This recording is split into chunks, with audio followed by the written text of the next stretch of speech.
What's going on, everybody? It's your boy Broadway Joel, the voice of Dominican boxing, and I'm here with the captain of Dominican boxing, I'm my guy. Juan De Lo Mio. What's going on, my brother? What's going on, my brother? How you feeling?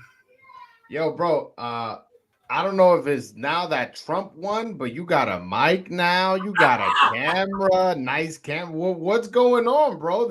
Yo, is he changing the economy that much? What's going on, bro? Listen, man. He sent me my stimulus check, man. He sent me another one. Let's go, baby. Yeah, How man. you feeling? How you feeling? I feel good, man. I feel good. Yesterday we had a good night of fights. Friday we also had a good night of fights, and I'm here to talk all about it, man. But I want to start off by talking about Boots' performance yesterday. Boots, many people think, ¿qué tú estás haciendo ahí? Hold on, my speakers. Go ahead, keep talking. Yeah, Setting up my speakers. Boots is somebody who people say is the best 147 pounder. And I can't debate or argue why somebody would think that, because at the end of the day, the guy has a really high knockout percentage and has a lot of fights in the division and has a belt. He was fighting Karen Chukunzai. I'm sorry, I can't pronounce his last name, but and he had beat this guy before in a very boring fight. Karen fought a very defensive fight in his last in their first fight, and you really couldn't get a gauge out of it. And I don't know how I felt going into this fight, but this guy Karen fought a totally different fight. Came, tried to make the fight, push the fight, was aggressive, and Boots got hit a lot more than we're used to seeing him get hit, and it's like, wow. Makes you think how he would do against other fighters in and around that division. And honestly, his defensive lapses was so bad that I want to see him train with somebody else, even though I know for a fact he's not going to train with somebody else. He is the performance that his father Bozy Ennis had in the corner was honestly terrible. Telling him, yo, knock this guy out already, and this and that, and blah, blah, blah. And it's like, yo, it kind of reminded me of when Tio and Cambosos fought, where Tio's father was just like, yo, knock this guy out already, this, that, and the third. And it was a very weird situation. And seeing him get caught with all those left hooks made me think, Rohan Polanco got a nice left hook, man. That's what it made me think. It made me think like Rohan Polanco got a nice left hook. Ryan Garcia got a nice left hook. I'm just saying, man. What did you make of Boots' performance last night? All I'm gonna tell you is we haven't seen Boots in with a killer. Let's be honest. We never seen him hurt before. The kid is talented. The kid has been managed somewhat well. But because of the drought that there is in the 147 division, because of this new era where people want to take the lowest risk and the most money, we still haven't seen him at that championship level when this is a 50-50 fight. And there's some killers that are coming up from 140, and let's see, hopefully with when the dust settles and the mergers that are going on in the background, maybe we could get a 5-for-5 situation where Ali Sheik will throw some money and we could see guys from different promotional companies, especially in that Golden Boy ESPN. There's something happening, Joel, in the background where the matchups that we thought were a little bit crazy and not happening could potentially happen. What we got to ask ourselves is ESPN going to put that money behind Ali Sheik? Because it's the money, Joel. Somebody has to put the money. I don't want to get too much into the business right now. I want to talk about the actual fights. I feel like a lot of times we get caught up in talking business and forget that this is a sport and not, Wall Street Journal. You get what I'm saying? In my book, I got. What did you think of the fight? In my him against Rohan? No, him against Karen, the fight that happened last night. Oh, this guy saw himself competing for. This was for a belt. I don't know if it was for a belt last time or was it for Eliminator.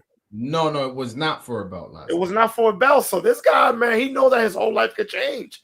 His country's at war. There's nothing to go back home to. So of course he was gonna come in for the gusto, for the upset. And the fight was close. The first fight was a title eliminator, if I'm not mistaken. He lost every round in that fight. It's so weird. I never seen something like that where some guy fights so defensively that whole fight. And then in the next fight I see him in, because I never seen him before or after that fight. Yo, bro, he came in there brawling, fighting, trying to make a name for himself, and he got hurt. That's what happened. He got hurt a few times, and after that, that's when Boots was able to make somewhat of the difference. But if he doesn't get hurt like that, man, that fight he couldn't really hurt Boots. I felt like he was landing a lot of shots, but he wasn't really hurting him. I don't know what was going on, but yeah, he just couldn't hurt him. And he landed a lot of clean shots. And I think if he had some power, I think he would have been a lot more, or if Boots' chin wasn't as solid as he showed, I think he could have been in this fight a lot more than he was last night. And he was frustrating Boots as well. They had the corner in shambles. They was arguing over there. His father was like, "Get him out of here, man. This guy's not on your level." Yeah, but that's the thing about his father, man. His father instructions are not instructions of a boxing trainer. You get what I'm saying? Yo, just knock him out, get him out of there. He's not on your level. You're not telling me to do anything. There's nothing. And and all those defensive lapses I saw and defensive mistakes that I saw Boots do made me think, yo, this guy need Joan Guzman, man. That's who he need. That's who he need. Even if it's just an assistant trainer, kind of like how Charlo did with Derek James, and to improve his defense. I think this guy needs the same thing. Yo, Boots Ennis, I know is a talented fighter. I know he got power. I know he's smart. He switches southpaw, switches orthodox. He does a good job. He's a good fighter. I'm not totally giving up on him, but he needs to work on his defense. And this is something I've seen from other fights too. Even Villa was rocking him. The thing is that Boots hits so hard, even if you could land your shots, you're hesitant to open up because you know this guy hits extremely hard. His knockout percentage is very high. He even dropped Karen too. So I think he ran into somebody who can take Boots' punches, and he looked the way he looked. That's what happens when you step up in competition. And although this is a guy he fought before, I think the guy was maybe a little bit too intimidated about the power the first time. The second time, he already felt the power. He already know he can handle it to some degree, and fought back and fought a good fight and exposed a lot of flaws. Not flaws that can't be fixed, but definitely a lot of bad habits. A lot of bad habits. Yeah, this is the most competitive fight we've ever seen Boots in right now. Thus far. Is it a plus? You don't want a guy with 30 semi-fights having competitive fights at this late in their career. And it could be something that eventually could hurt him, because imagine him out of nowhere fighting a guy like that. Fighting a guy that's not only taking his punch but rocking him at the same time. Yeah. Like we seen a prospect just yesterday too in that same card lose his first L, which was on Khalil. It's unfortunate, man, because man, I know this kid, man, and you know, Joel, these prospects, man, I can understand why you want to move them slowly, man.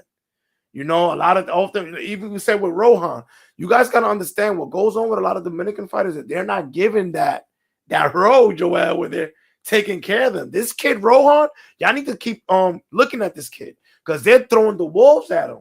They're throwing guys with undefeated records. They're throwing guys that had never lost before. They're not doing this. Guys that can move. They're not doing this with all their prospects. You guys at championship level still getting prospect treatment. Yeah, I just want to show you Boots and his box rec. Yo, the guy is 33-0 with 29 knockouts. That's 33 fights. 33 fights. And he's 27 years old.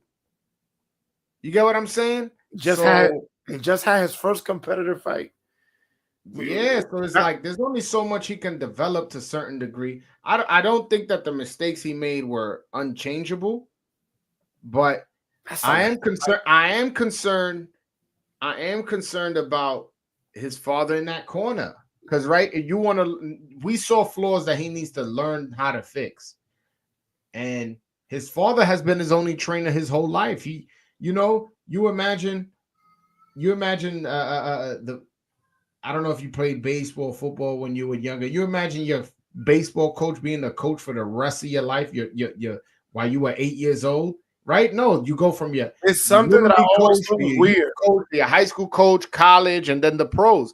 And I think although I think Bozy Ennis took his son to the highest he can get. I think this is now, if he really cares about his son and wants him to succeed, he brings somebody in. He don't have to completely leave the corner.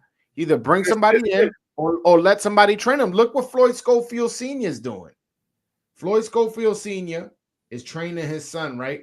He claims he's not 100% a boxing guy. You know what he does? Yo, Joan Guzman, yo, blah. Now he's setting that up because he understands the value of bringing somebody.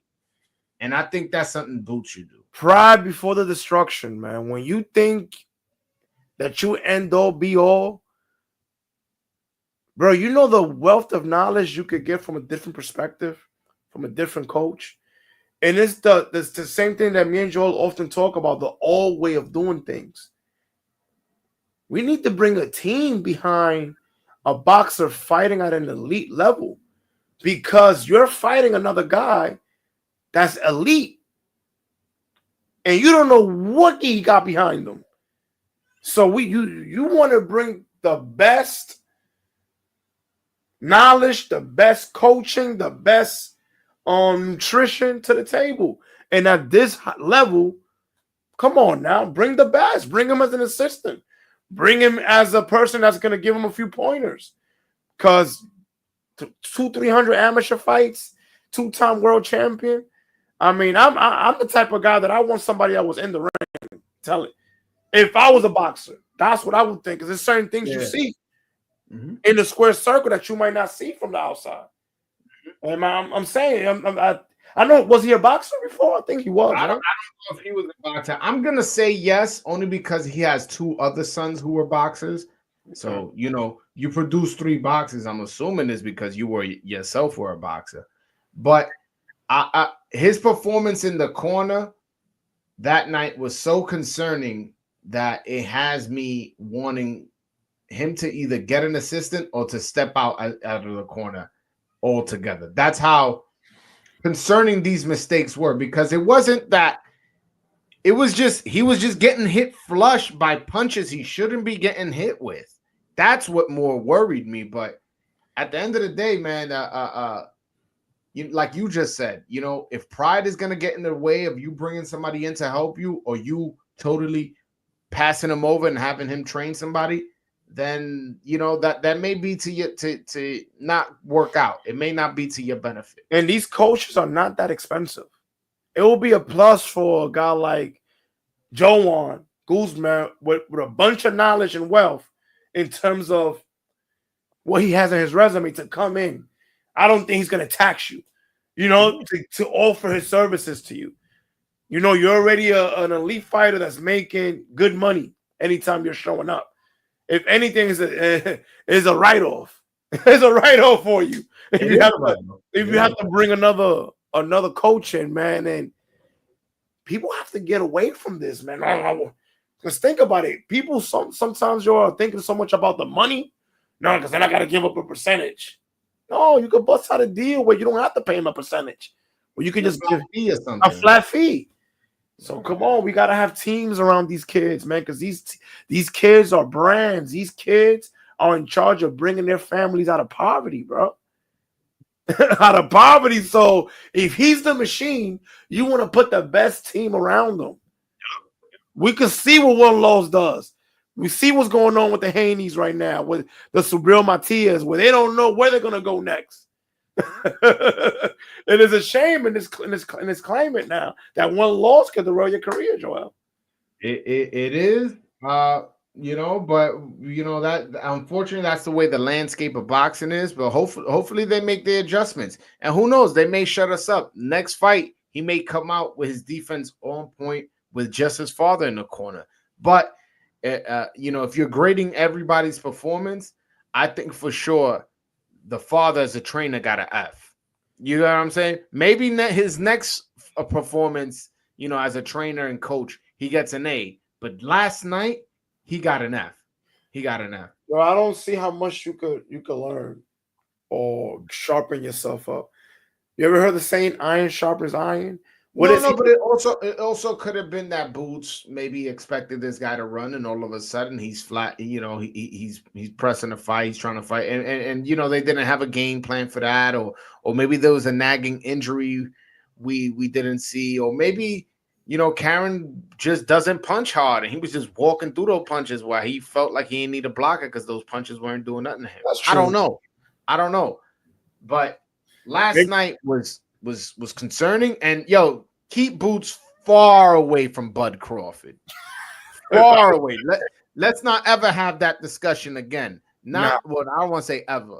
Let's not have that discussion until 2-3 more fights. You get what I'm saying? Let's not have that discussion. That's a very doable fight now. With Crawford being a free agent and on that side, Crawford might want to go in and slap him and take 10-15 million from Alachique real quick. Because we know he can make those adjustments. And by the way, I always said Bud would beat Boots just based off the experience.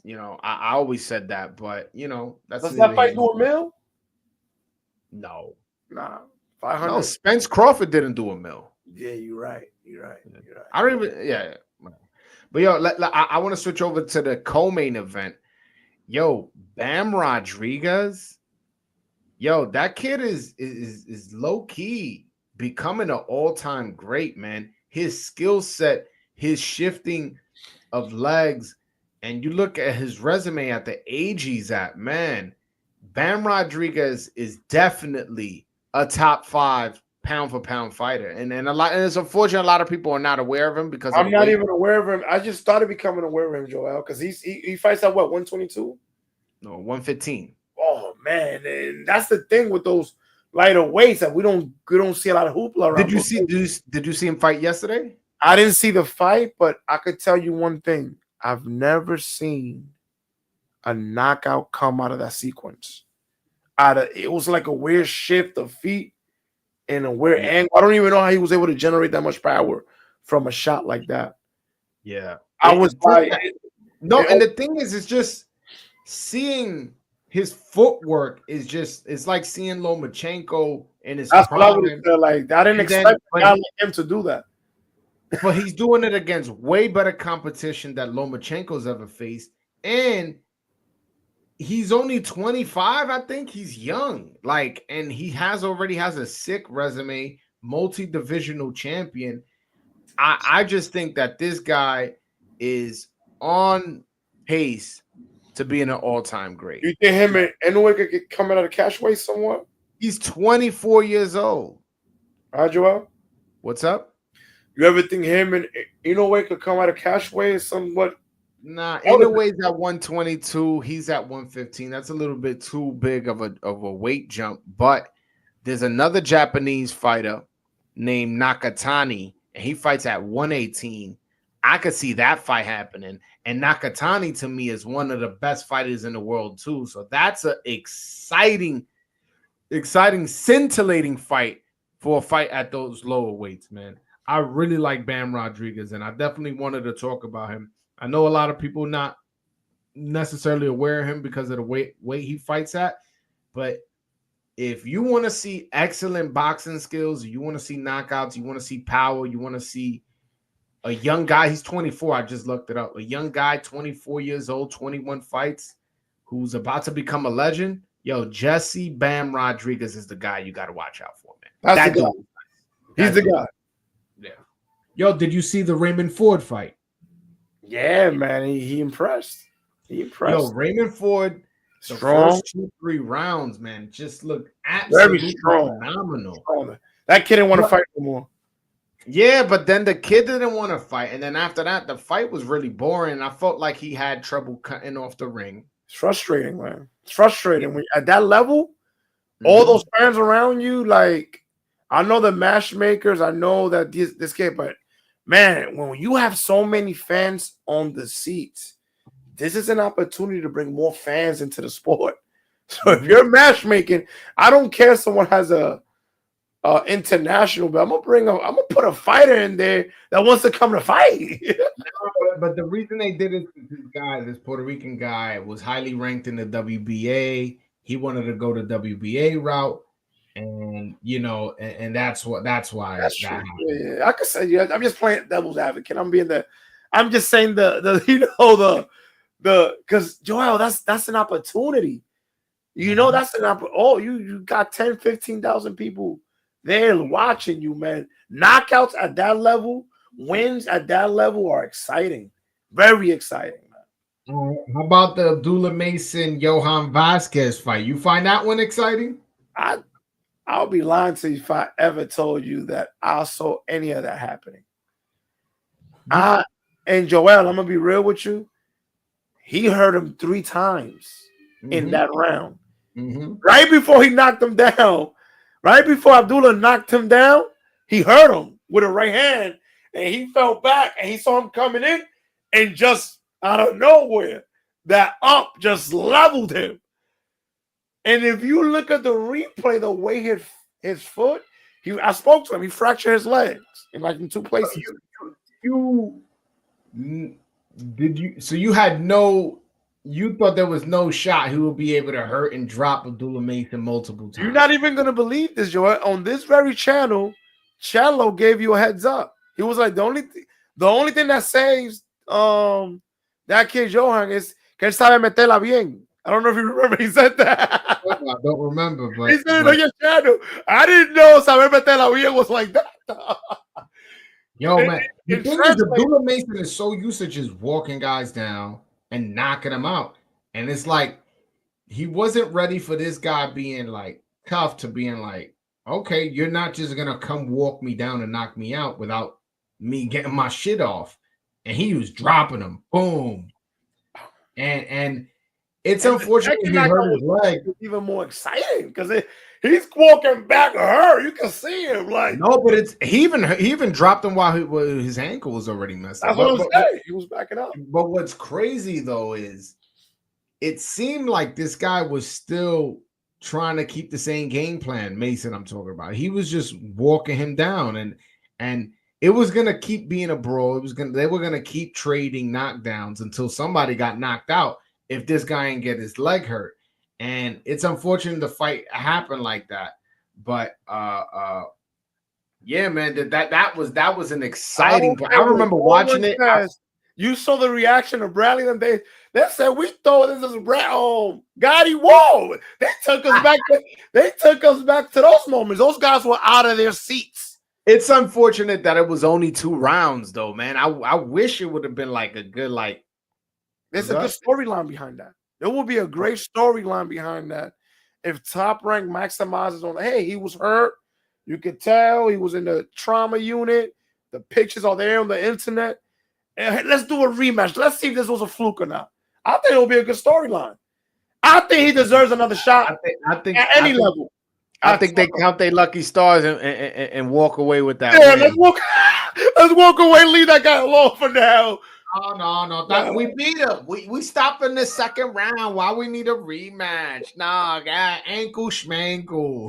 You notice ESPN, they didn't mention nothing about that broken leg. What a stoppage! Abdullah Mason. Hold on. I got the nobody 92. He goes, Johan Vasquez is the most lit Dominican right now, next to Rohan. Yeah, I said it. Look at Joel. Come on, stop it. Stop This it. is crazy. He's like, Joel, give me my flowers. I've said Johan Vasquez's name on this channel before the Abdullah fight. Yes, he I've been did. knew about him. Yeah. He did. Yeah. Shout out to you, man. This guy's one of the hottest prospect searches out, out. bro. Yo, this dude, he knows about that dude who's 3-4 who's in San Pedro de Macorís. He knows about that. He knows about him. This guy is a scout. If you want great matchmaking, call a nobody. Yo, bro, I appreciate him sitting through those trash ass Schwan cards to inform me about those prospects. You know what I'm saying? They getting better though. They getting better, but you know, I just couldn't before. It was just exciting, man. I would love after he heals, I would love to see him on TV again. That's all that I'm saying. You know, one thing that Cello did tell, well, I don't even know if I want to mention this here because then I might be giving up a jewel. Yeah, no de los códigos, no de I'm not gonna give him a code. I'm not gonna give up his code, man, because that might work against him one day. I'll tell you behind the scenes. Yo, bro, what about Keyshawn Davis, son? Yo, Keyshawn Davis. First of all, let's talk about Gustavo Lemos. Gustavo Lemos is coming off a loss to really Richardson. A W. They said a lot of people said. Well, a lot of people felt like he should have won, as well as a lot of people felt points should have been taken from Hitchens due to holding. Extremely a lot of holding. Crazy holding. And the guy comes in 6 1/4 pounds overweight. Waiting to be a bully. Davis still fights him with a rehydration clause, which is smart to do when a fighter misses weight, especially by that amount, and knocks him out in the second round. Yo, that was a statement, especially with him beefing with Richards and Hitchens. I don't know if you know. He make Hitchens never want to go nowhere near him.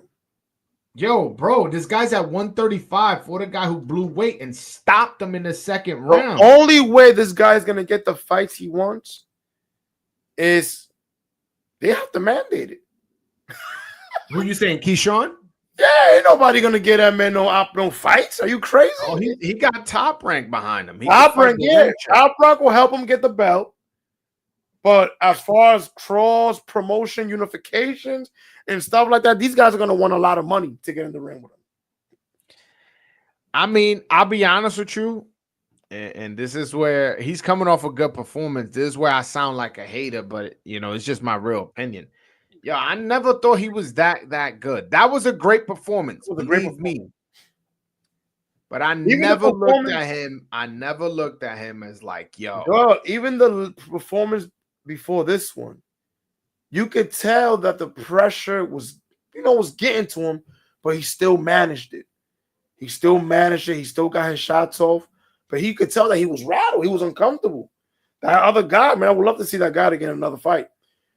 Yo, let me tell you, Keyshawn Davis is ranked number 3 in the WBC. I think everywhere. Number 3. Hold on. He's number 3 in the IBF, WBC, and WBO. In the WBC, Lemos was ranked number 9. So as the number 3 contender, he just beat the number 9 guy. Ahead of him is Raymond Murataya and William Zepeda. So he's gonna go ahead of one of if not both those guys in that sanctioning body. In the IBF, listen to this. In the IBF, he's ranked number 3, and Gustavo Lemos is ranked number 5. So and number 1 is vacant. So he may jump up to number 1 on that one. You're right. 3 versus 5. Lomachenko's not gonna defend it, right? He retired. I don't know, Lomachenko. Yo no sé qué está haciendo. De que no. Yeah, that's good. Take the belt. Whatever, bro. Let him chill out, hang out, take the belt. Yeah. You want to do all that? Give up that belt. That's it. You could relax and vacation as long as you want. Give up that belt. You don't want no more Charlo type situation where you hold a belt hostage for a decade. We tired of them. Exactly. Yo, and in the WBO, Keyshawn Davis is ranked number 3 again, and Lemos is ranked number 13. Ahead of him, again, is Raymond Murataya and Zepeda. So he's in line to get a title shot within the next 2 to 3 fights in one of these sanctioning bodies. And a WBC, it doesn't look like he's going to go that route because Shakur Stevenson's his friend. They said they'll never fight, blah, blah, blah, blah. I'll stay friendly with him if I was Shakur too. That's strategy, guys. That ain't just me trying to be friends. Dudes know when there's an opponent that could be dangerous, man. So wait. You think Keyshawn Davis will beat Shakur Stevenson? Now that I think he could beat him, That's a very competitive fight. I got you. Very. Come on, Jordan. These guys want to milk. You saying that there's a lot of incentive to stay friends? Of course, Joel. These guys want to. You heard him himself. I sent it to you. The name of the game is to make the most money with the least risk. I sent you Shakur saying that. Yeah, I sent it to you. I got you. I'm shocked he said that publicly. But it is what it is, you know. Like they want to rob these promoters. All right, so if you're top rank, who do you put in Keyshawn Davis in against next? You know what's crazy? An easy fight to make is him and Murataya. But why do that when they could go both after different belts? Murataya, yeah. And this is the part I hate about boxing, bro. Why not now? Why not?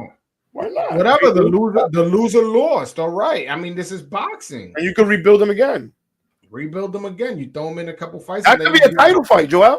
Easy could be a title fight for a vacant.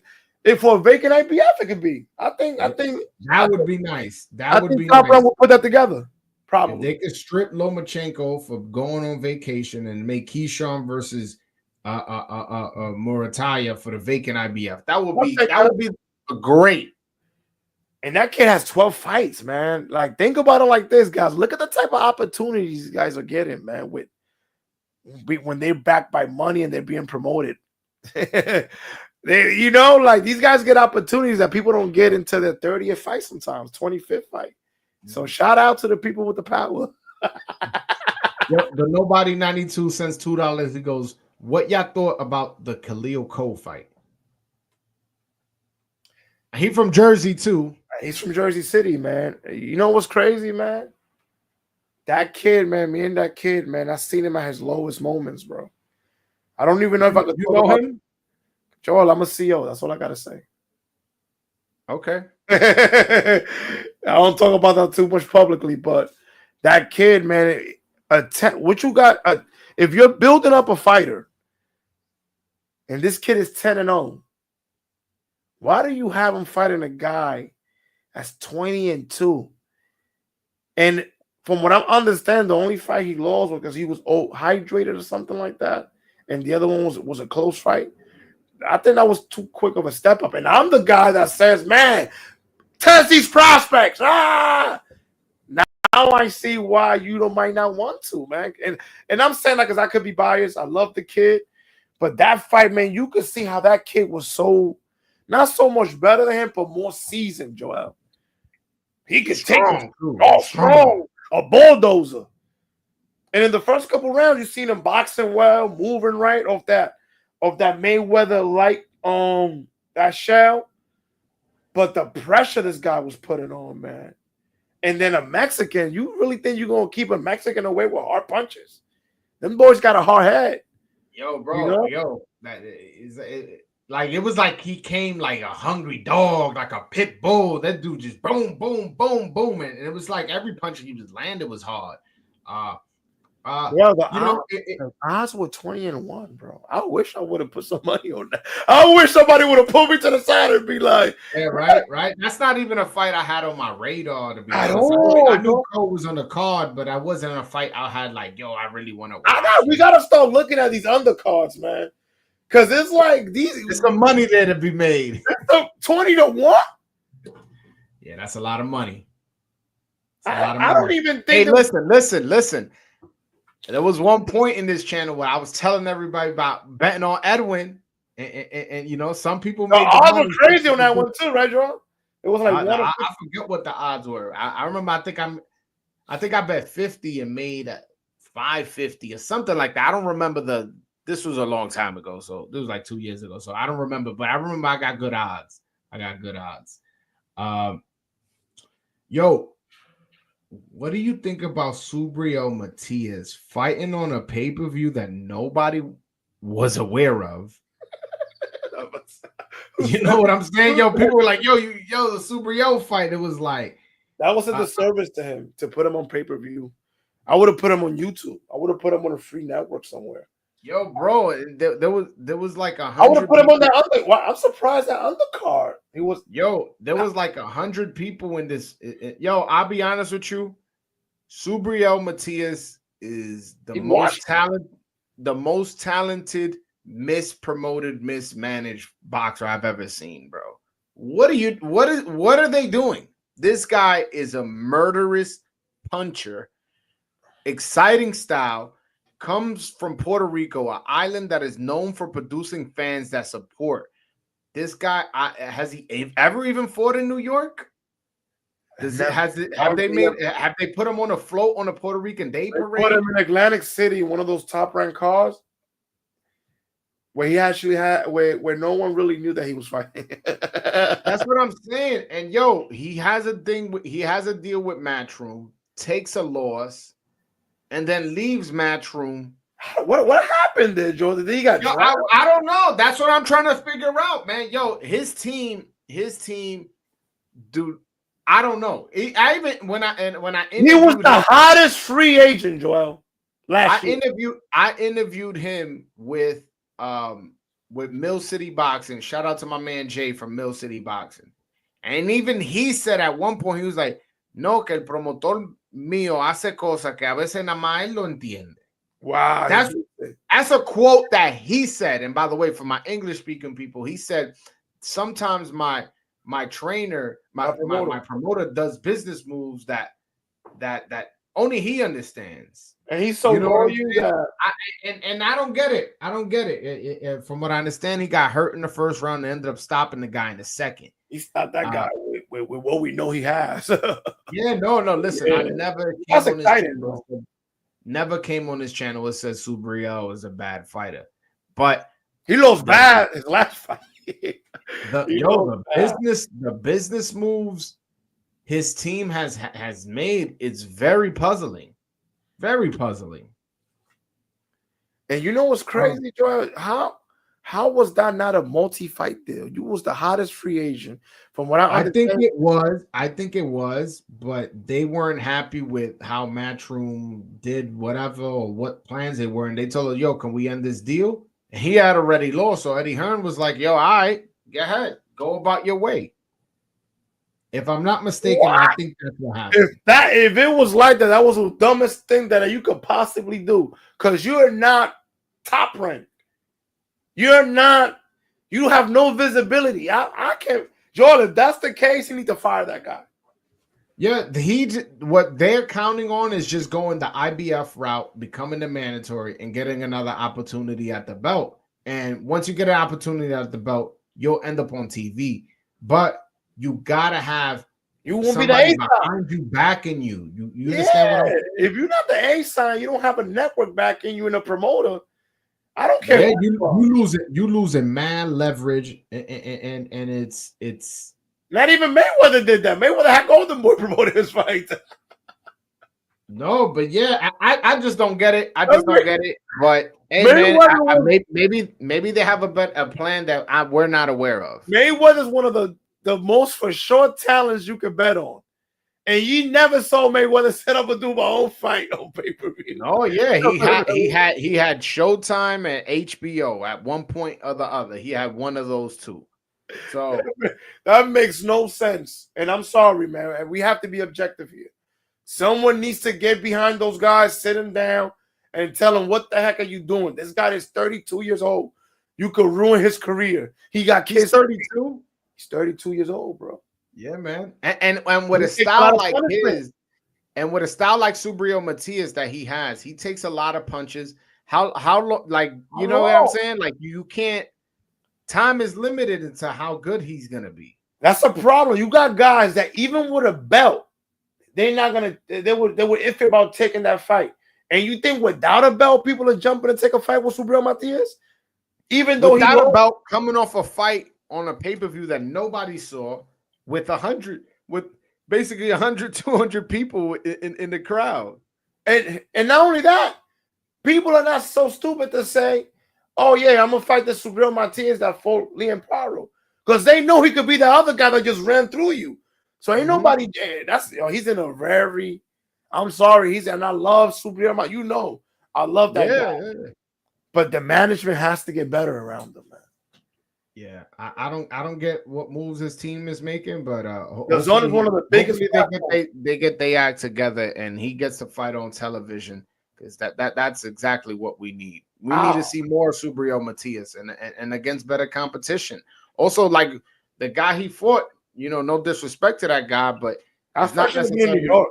I should have been in New York, man. I don't know what the heck they were saying. That's what I'm saying. But I feel like a lot of these, and not just them. And now I'm speaking in general. I feel like a lot of these promoters don't understand what the fans want. They so worried about making money. I don't know what happened to your camera. Oh, that's me.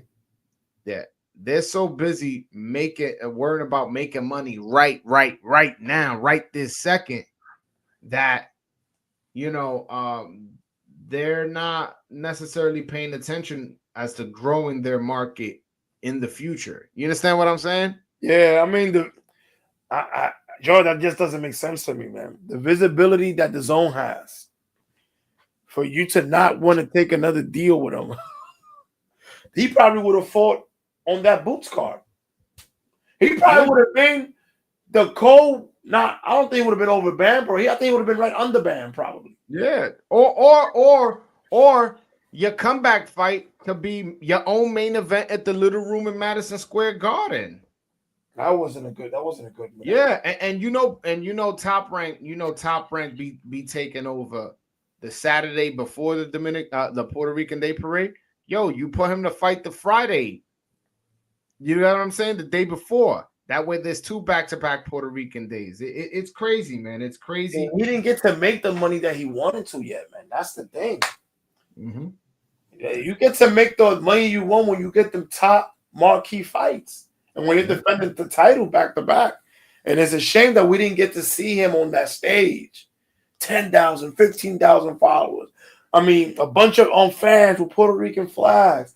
With those fights that are ending in knockouts in the 9th and 10th round. You feel me, Joel? Yeah. That would have been man, that's crazy, bro. Yeah, but speaking of his promoter made this event. It was called Taínos versus Aztecas. Taínos being Puerto Ricans and Aztecas being Mexicans. The whole card was supposed to be Puerto Ricans versus Mexican. But I just want one thing clear. Alfredo Santiago is Dominican. Taíno, we use that too. Dominicans are Taíno too, so I'm not that offended by that point. But I was seeing reports where they were trying to make it seem like he was Puerto Rican and stuff like that. I just want to make it clear. Alfredo's Ojo Santiago is Dominican, and he's currently in a win streak. He's currently doing good. He's currently, making noise. And I definitely got to get him on the channel. I definitely feel like he's earned the right. I definitely feel like he's made enough noise. And he's a player now in this 140 division. You know what I'm saying? There was at one point they were offering him to Elvis. So and that fight didn't happen for whatever reason, but my point is his name is being brought up with other top 15, top 20, 140 pounders, and I would love to see more of him. He's ranked number 8 in the WBO. Don't be surprised if Elvis start getting more opportunities next year. Don't be surprised if Theo takes that fight now. Because the way he's been looking lately, too. Yeah. Sometimes it's good to look bad. Yeah. Hold on 1 second. I got a couple super chats. Aquí está Freddy. Dice, le están entrando los golpes muy limpio a Boots. Yes. He's saying that Boots is getting hit a little too clean, and I agree. And now he sends another super chat. He says, Keyshawn Davis is a problem for any 135 or 140. Muchas gracias, mi hermano, por los super chat. Estoy muy agradecido. Thank you so much for the super chat. I think Keyshawn Davis should stay at 140. Again, I'm not necessarily 140 at 135. I mean, excuse me. I'm not necessarily somebody who's really, really high on Keyshawn Davis. I think he's a good fighter. I don't think he's a great fighter. He coming out the amateurs, people were making it seem like he was a blue chip, can't miss prospect. I think he's very talented. I think he's a notch below the guys like Tank, the guys like Canelo, the guys like Beterbiev, the guys like Usyk and Inoue, Crawford, And that's the thing. And the reason you guys are probably like, well, why are you bringing up those big names and he only has this many fights? The reason I bring those big names is because people trying to sell him to me like he is a prospect that can develop to be that. And I don't see it, to be honest with you. I know he's a good fighter. He's a good fighter and he'll get a belt or two, but I don't see him as this, crazy super monster that people should avoid. I don't. I know it would be a great matchup for him, but I don't know if the Top Rank will make it. And he's Dominican. Who? I think Edwin and him will be a great fight. I think Edwin would knock him clean out. You know what I think will be a great fight? Because in that style that he has, he's not gonna jump back like Shakur did in those fights. He might play it off the back foot, but he's gonna engage as well. He's gonna engage unless Edwin has crazy power that he doesn't want to engage at all. But that would be a great fight. But I don't know if Top Rank will make a fight like that. They don't need to. I don't think so. I don't think they will. Listen, let's see him fight Raymond Murataya. I think Raymond Murataya beats him. Whoa! He looks great.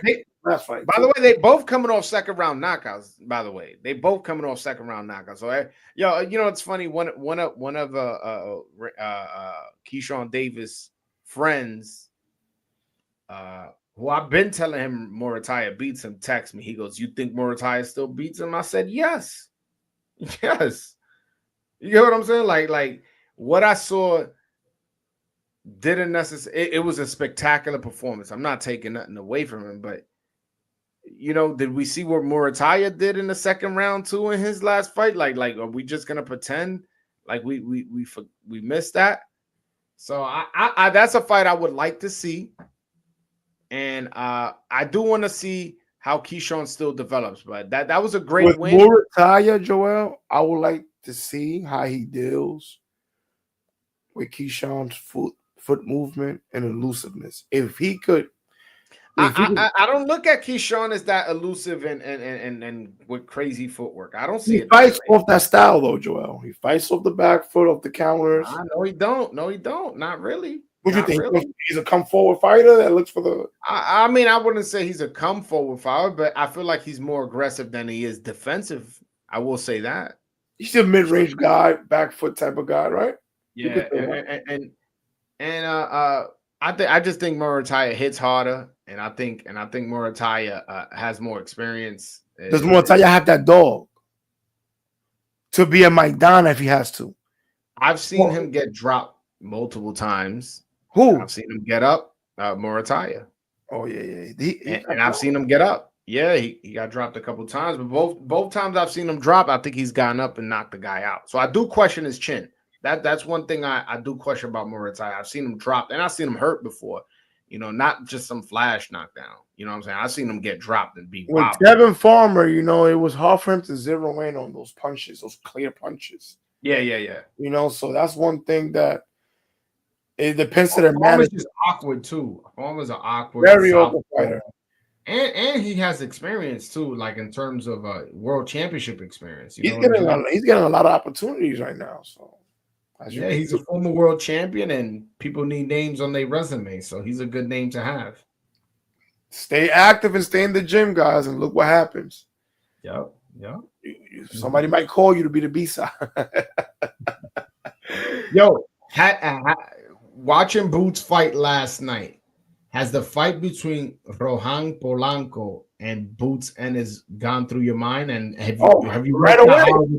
Right away, it went through my mind because I'm looking at it like, I'm looking at what Johan does. I mean, what Rohan does well, and I'm like, man, Rohan's gonna be there to counter him and to throw that same level that me and you know about from that way. Yo, what's funny? I gotta give Rohan Polanco's left hook a name. I'm gonna name it Un Cocotazo. I don't talk about it too much because I don't want other people starting to practice it. Jan Santana was talking to me, and he was like, "It's only me and Rohan doing that right now."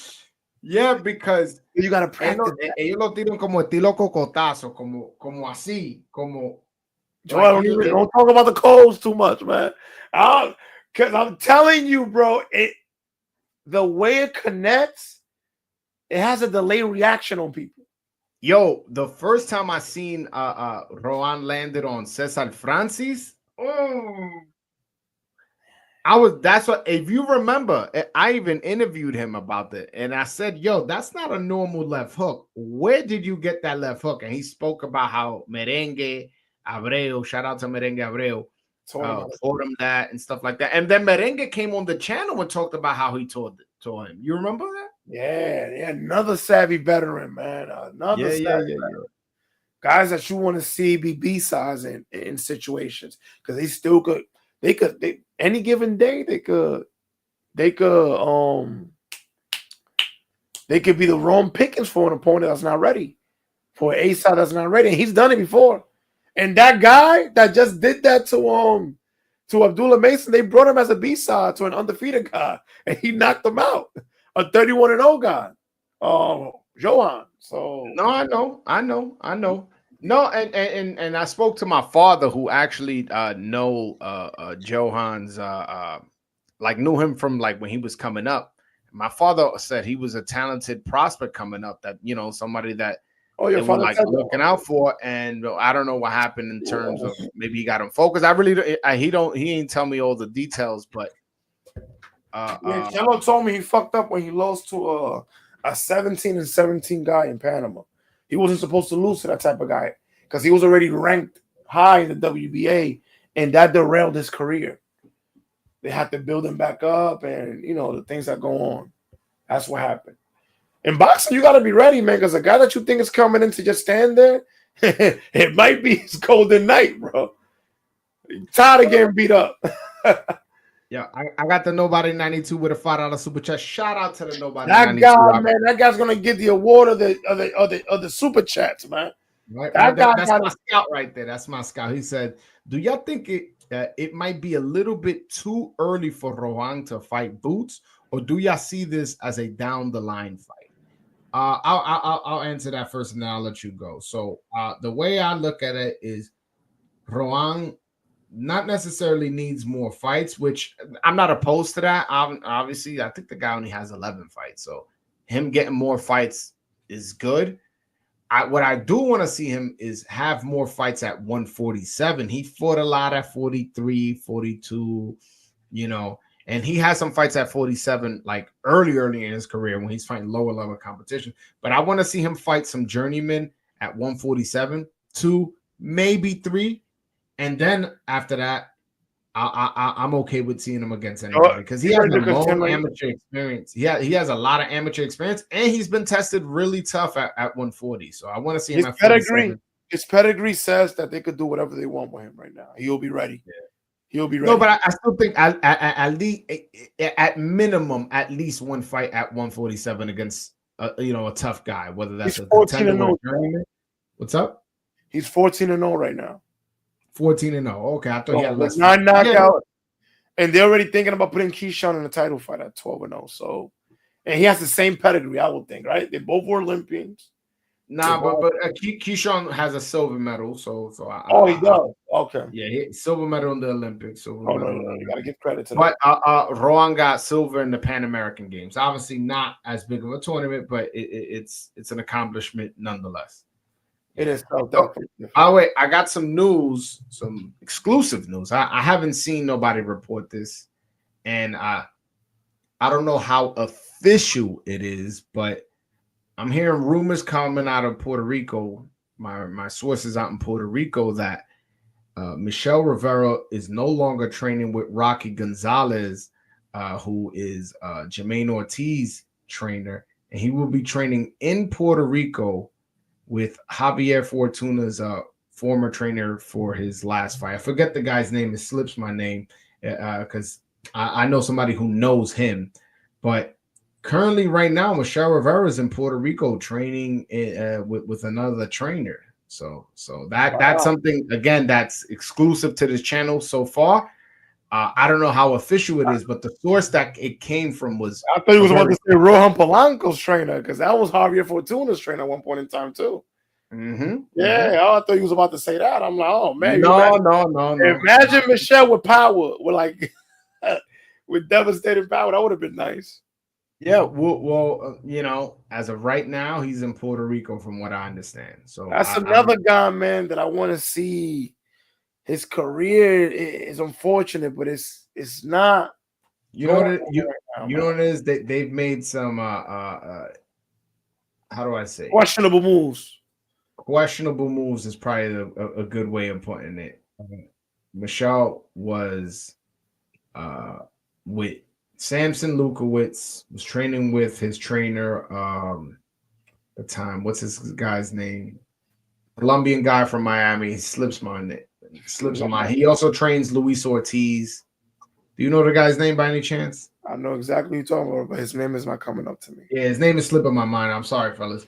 But then he tested positive for a band. Herman Caicedo. Yes, thank you so much. Thank you so much, Al.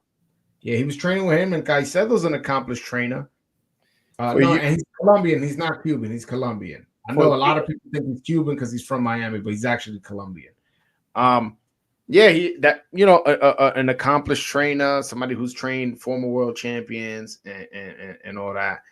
And after he tested positive and took his loss to Frank Martin, he left him and went to Jermaine Ortiz trainer, who, be honest, besides Jermaine Ortiz, I don't know who else he trains. I don't want to disrespect the guy's resume because I'm just saying I don't know his resume. And I feel like that was an opportunity to go to a Bob Santos, to a Joan Guzman, to a Ismael Salas. And he didn't do that. He went with this relatively unknown guy. And then he had a falling out with Samson Lukowitz. And, I'm not going to get into nobody's business because at the end of the day, fallouts happen all the time. But you go from Samson Lukowitz to Dimitri Salita? Yes. Like, Dimitri Salita, biggest fighter is Clarissa Shields, and you put him on her undercard in Detroit. Like, bro, what are we doing? What are we doing? If you would have stayed, if you're gonna leave Samson and go, yo, I left Samson, but I'm with Eddie Hearn now. Yo, I left Samson, but I'm with Top Rank. At the end of the day, I understand. Not everything works out. The moves are important. You need him to go with Dimitri Salita. That's a very confusing move, and one that, for the life of me, I can't understand. That means, from what I'm seeing, is the biggest opportunities he's gonna get is fighting on the undercard of Clarissa Shields. That's the only thing that I could see happening for him.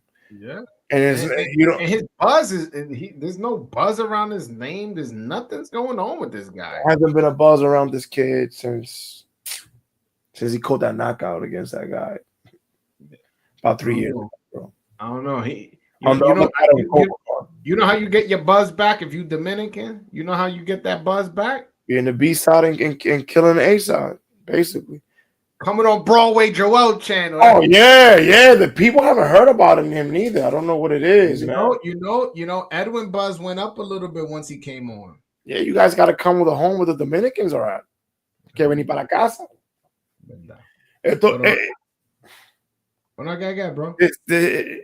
What Joel has built here is God ordained. You gotta come to the house to get baptized. That's just how it goes, man. Like, this is the home, this is the voice, and this is the place where people come to hear about Dominican boxing. Plain and simple. So you do a disservice to yourself. Yeah, I got Freddy here que manda otros $5. La gente tiene que empezar a darle más crédito a Keyshawn Davis por su defensa. Tiene tremenda defensa. Rowan versus Norman Jr. es la pelea perfecta. He's saying that a lot of people got to give Keyshawn more credit for his defense.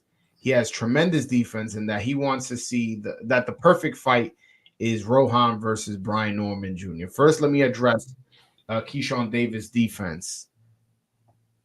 I just don't see him as this like tremendous, spectacular defensive fighter. No, I'm not saying he has bad defense, and I never said that. I just don't think he's a super defensive fighter, or that he has defense worth noting. He's a good fighter. Like I said, he's a good fighter. He will be champion.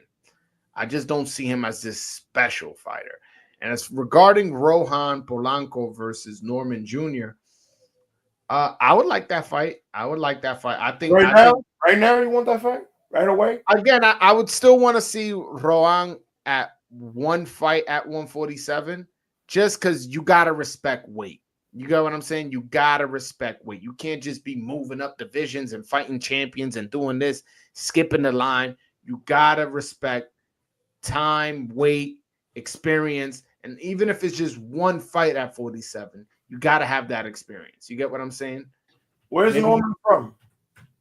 I believe he's from Georgia, somewhere. I think Atlanta. Not Atlanta. I think he's from like outside of Atlanta, but he's from Georgia, if I'm not mistaken. He hasn't. Yeah, that kid doesn't sell out no venues neither. That's the thing. Nah, he's not a big draw like that. Maybe in his state of Georgia. Maybe I have no idea. Look what they just did with Keyshawn, man. They just did that with Keyshawn. The thing is that they were putting Keyshawn and Boots. Both of them had big homecoming fights. Both of them sold over 10,000 tickets. And these people that were promoted right under, Shakur, Boots was on a lot of undercards too, being pushed by Showtime for a good time. So Norman just got on the scene to me, and you're right, Joel. They haven't really been. He just got lucky, and because of the backing that there is in the welterweight division, they was able to get him a title. So they didn't really get to prop him up, Joel. Yeah, I mean, like his name. He just got on the scene, basically. Honestly, I think they put him on that day to lose. Against Villa, Santillán? Against Santillán. I don't think he was supposed to win that fight because before that fight, he got put down by Boca Chica. Yeah, he had a few performances where he looked mid as fuck. I'm like, you know what I'm saying? Like, what the hell's going on? So you look like an average Joe. I don't think he was supposed to win that fight. Hold on, I got another super chat from Joel from the Nobody 92 with a $5 super chat. Shout out to you, my brother. This guy set records, man. We got to give him an award, brother. Yeah, man. Vamos a ver si los otros se motivan.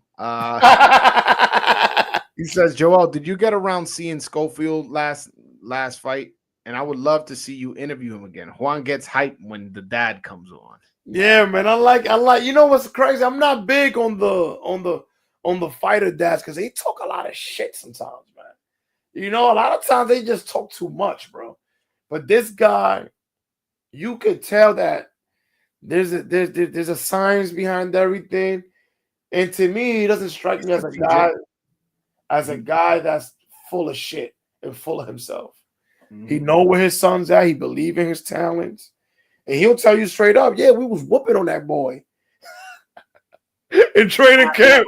I think what Floyd Schofield Sr. is, his thing is he wants you talking about his son, whether it's good, bad, or indifferent. And if he got to be his son not a talker, if he's going to be that for him.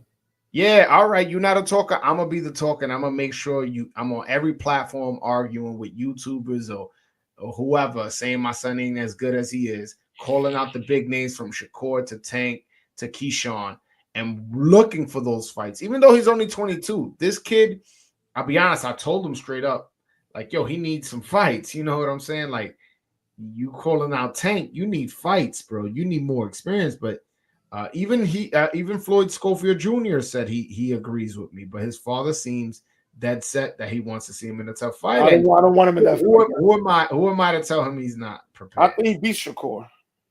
You think Floyd Schofield beats Shakur Stevens? This is why they're going to be the more of an even playing field with Top Rack the Zone. If they do a RIA season card, he also has money behind them. No, they're both on the zone.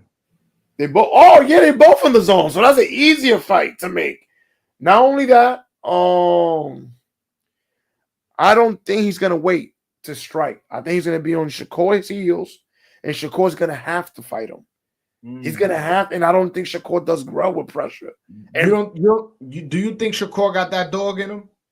I believe Shakur Shakur's gonna get taken points off in that fight for excessive holding.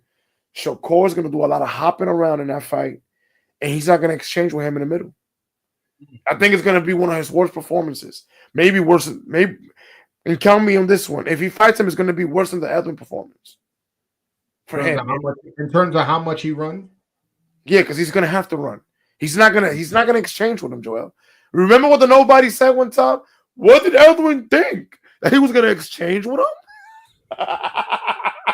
Yeah, listen. Last time I criticized that game plan, I got Edwin ain't come on for a year, so don't get me started on him. No, what I'm trying to tell you is, you think he's gonna exchange with Schofield, Joel?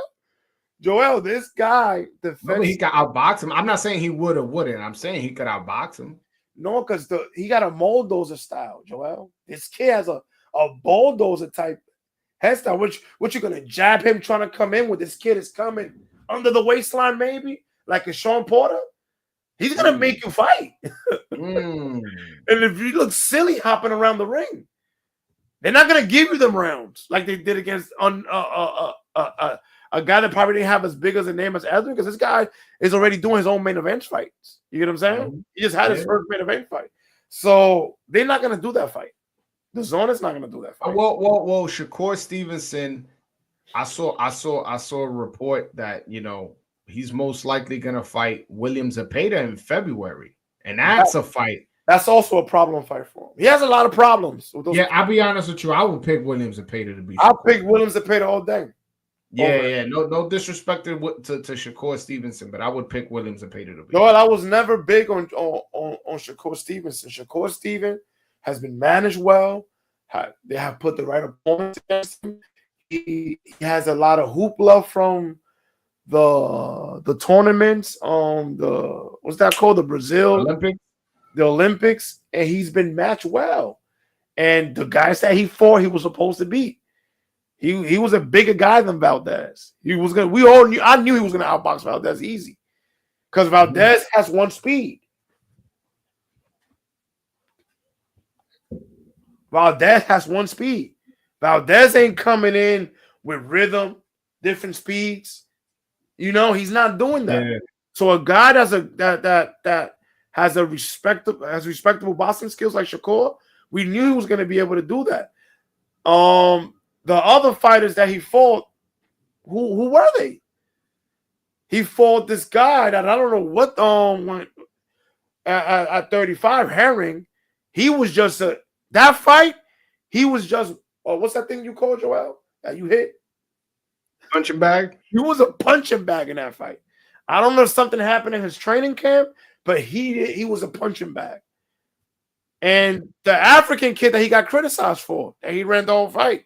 That's the guy Morataya knocked out in 2 rounds. Nakatilia and Conceição. I never really was big on Conceição either. Conceição's a guy. Conceição, he got that little bit of buzz because he was a gold medalist in the Olympics, but that guy was never that good. And he didn't beat Foster for that belt. Like Ezra told me, that guy's a muerto. Su muerto. Facts. Yo, aquí está Freddy que manda $2. Dice, ¿qué pasa si Torran pone a Rohan versus Elvis? ¿Quién gana? And he's asking, what happens if Top Rank makes Rohan Polanco versus Elvis Rodriguez? They don't have to take the fight. Mira, if it's for a vacant belt, I'm happy. But if it's just a fight for an eliminator, nah. Come on, man. We need a belt on the line if we throw in 2 Dominicans in. American fighters do that all the time. No, I'm not fighting him. I'm not fighting Shakur. Yeah. Tú sabes, yo no sé quién gana. Yo sé que Bro y Joel pierde si esa pelea se da. Yeah, I'm not supporting it. I don't want to see that fight. I don't want to see that fight yet. Listen, you telling me it's for a belt, it's for unification?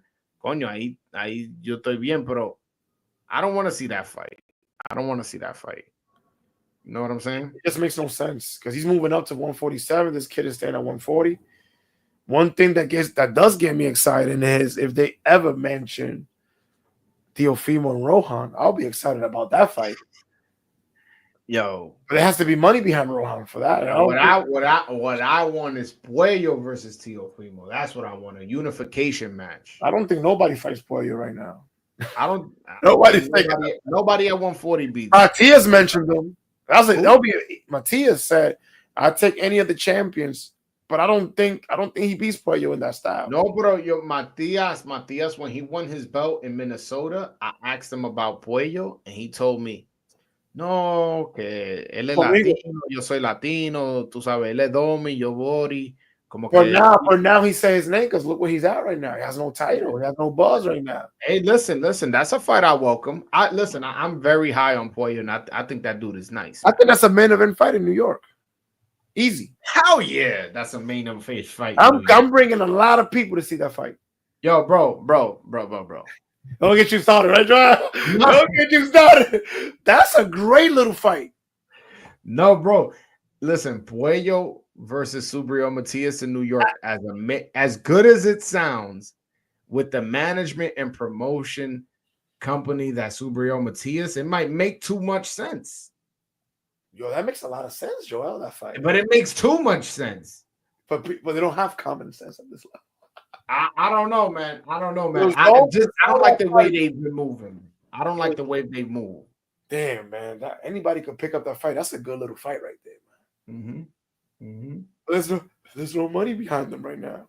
You know, networks like those titles. So a network might be interested, but they have to have the rights to one of the fighters at least. You get what I'm saying, Joel? Yeah.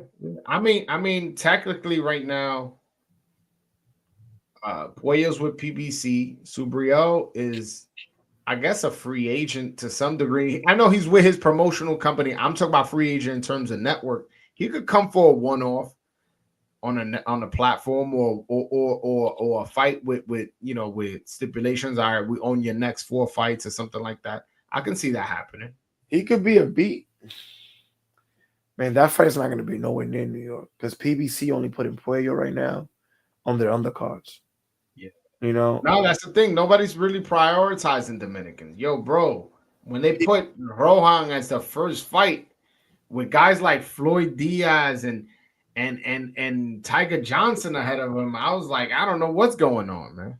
I was excited they had him in New York, but another dropped opportunity because this guy keeps giving you some of the Dominicans are every time a Dominican is in a car, and we're not just saying that. Of course, you're biased with Dominican, but they're still in the show.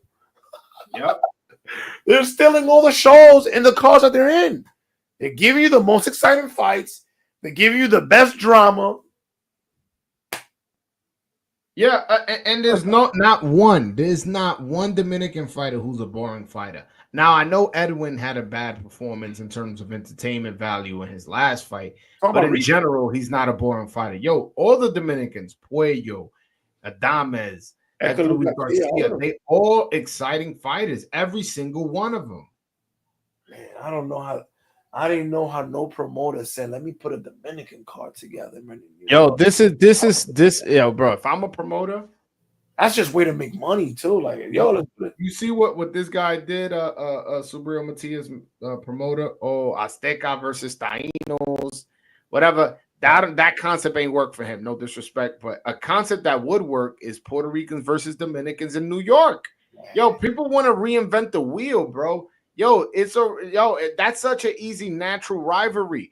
There's already a high population in the tri-state. You just gave me a headache, bro. Because it's like, you know how well that fight will do in New York right now? You know how many champions we have that are Dominican and Puerto Rican? I mean, you get what I'm saying? We got there's not that many. Let's be honest, there's not that many on either side. DR has more champions, but there's not that many. Puerto Ricans don't have, but they have contenders, right? They do have contenders, and so do we. Do they have contenders at 160 with Adames? No, right? Nah, they don't. But Adames said he's willing to move to 68 to fight Berlanga. Dang, that would be the main event right there. There you go. The zone, get behind that. The zone, y'all need to pay for some matchmaking, bro. Puello and what's the name on the co-main event? Puello and who else? And Theo? Subriel. Oh, yeah, Subriel and Puello. Right there. We gave you 2 cards right there. What's the third one, Joel? Come on. If we talking about it, we got to build the card. What's the third one? Third one? Hector Luis Garcia still a good name for somebody. I mean, he wants to fight at 140. Who's at 140 that's Puerto Rican? They don't got no 140 pounders. I mean, Subriel, though, but yeah. What about at 135? They got somebody. Who they got right now? They got Zayas. They got Zayas at 154. We don't got nobody at 54. You sure? So then your brother. Nah, LD's at 160. He Oh, says he can fight at 54, but he's a 160 pounder. For that fight, he'll get down to 54. I don't know. I don't know if he'll still be able to perform at that weight. But hey, he says he can. Listen, those two headliners is already a great card.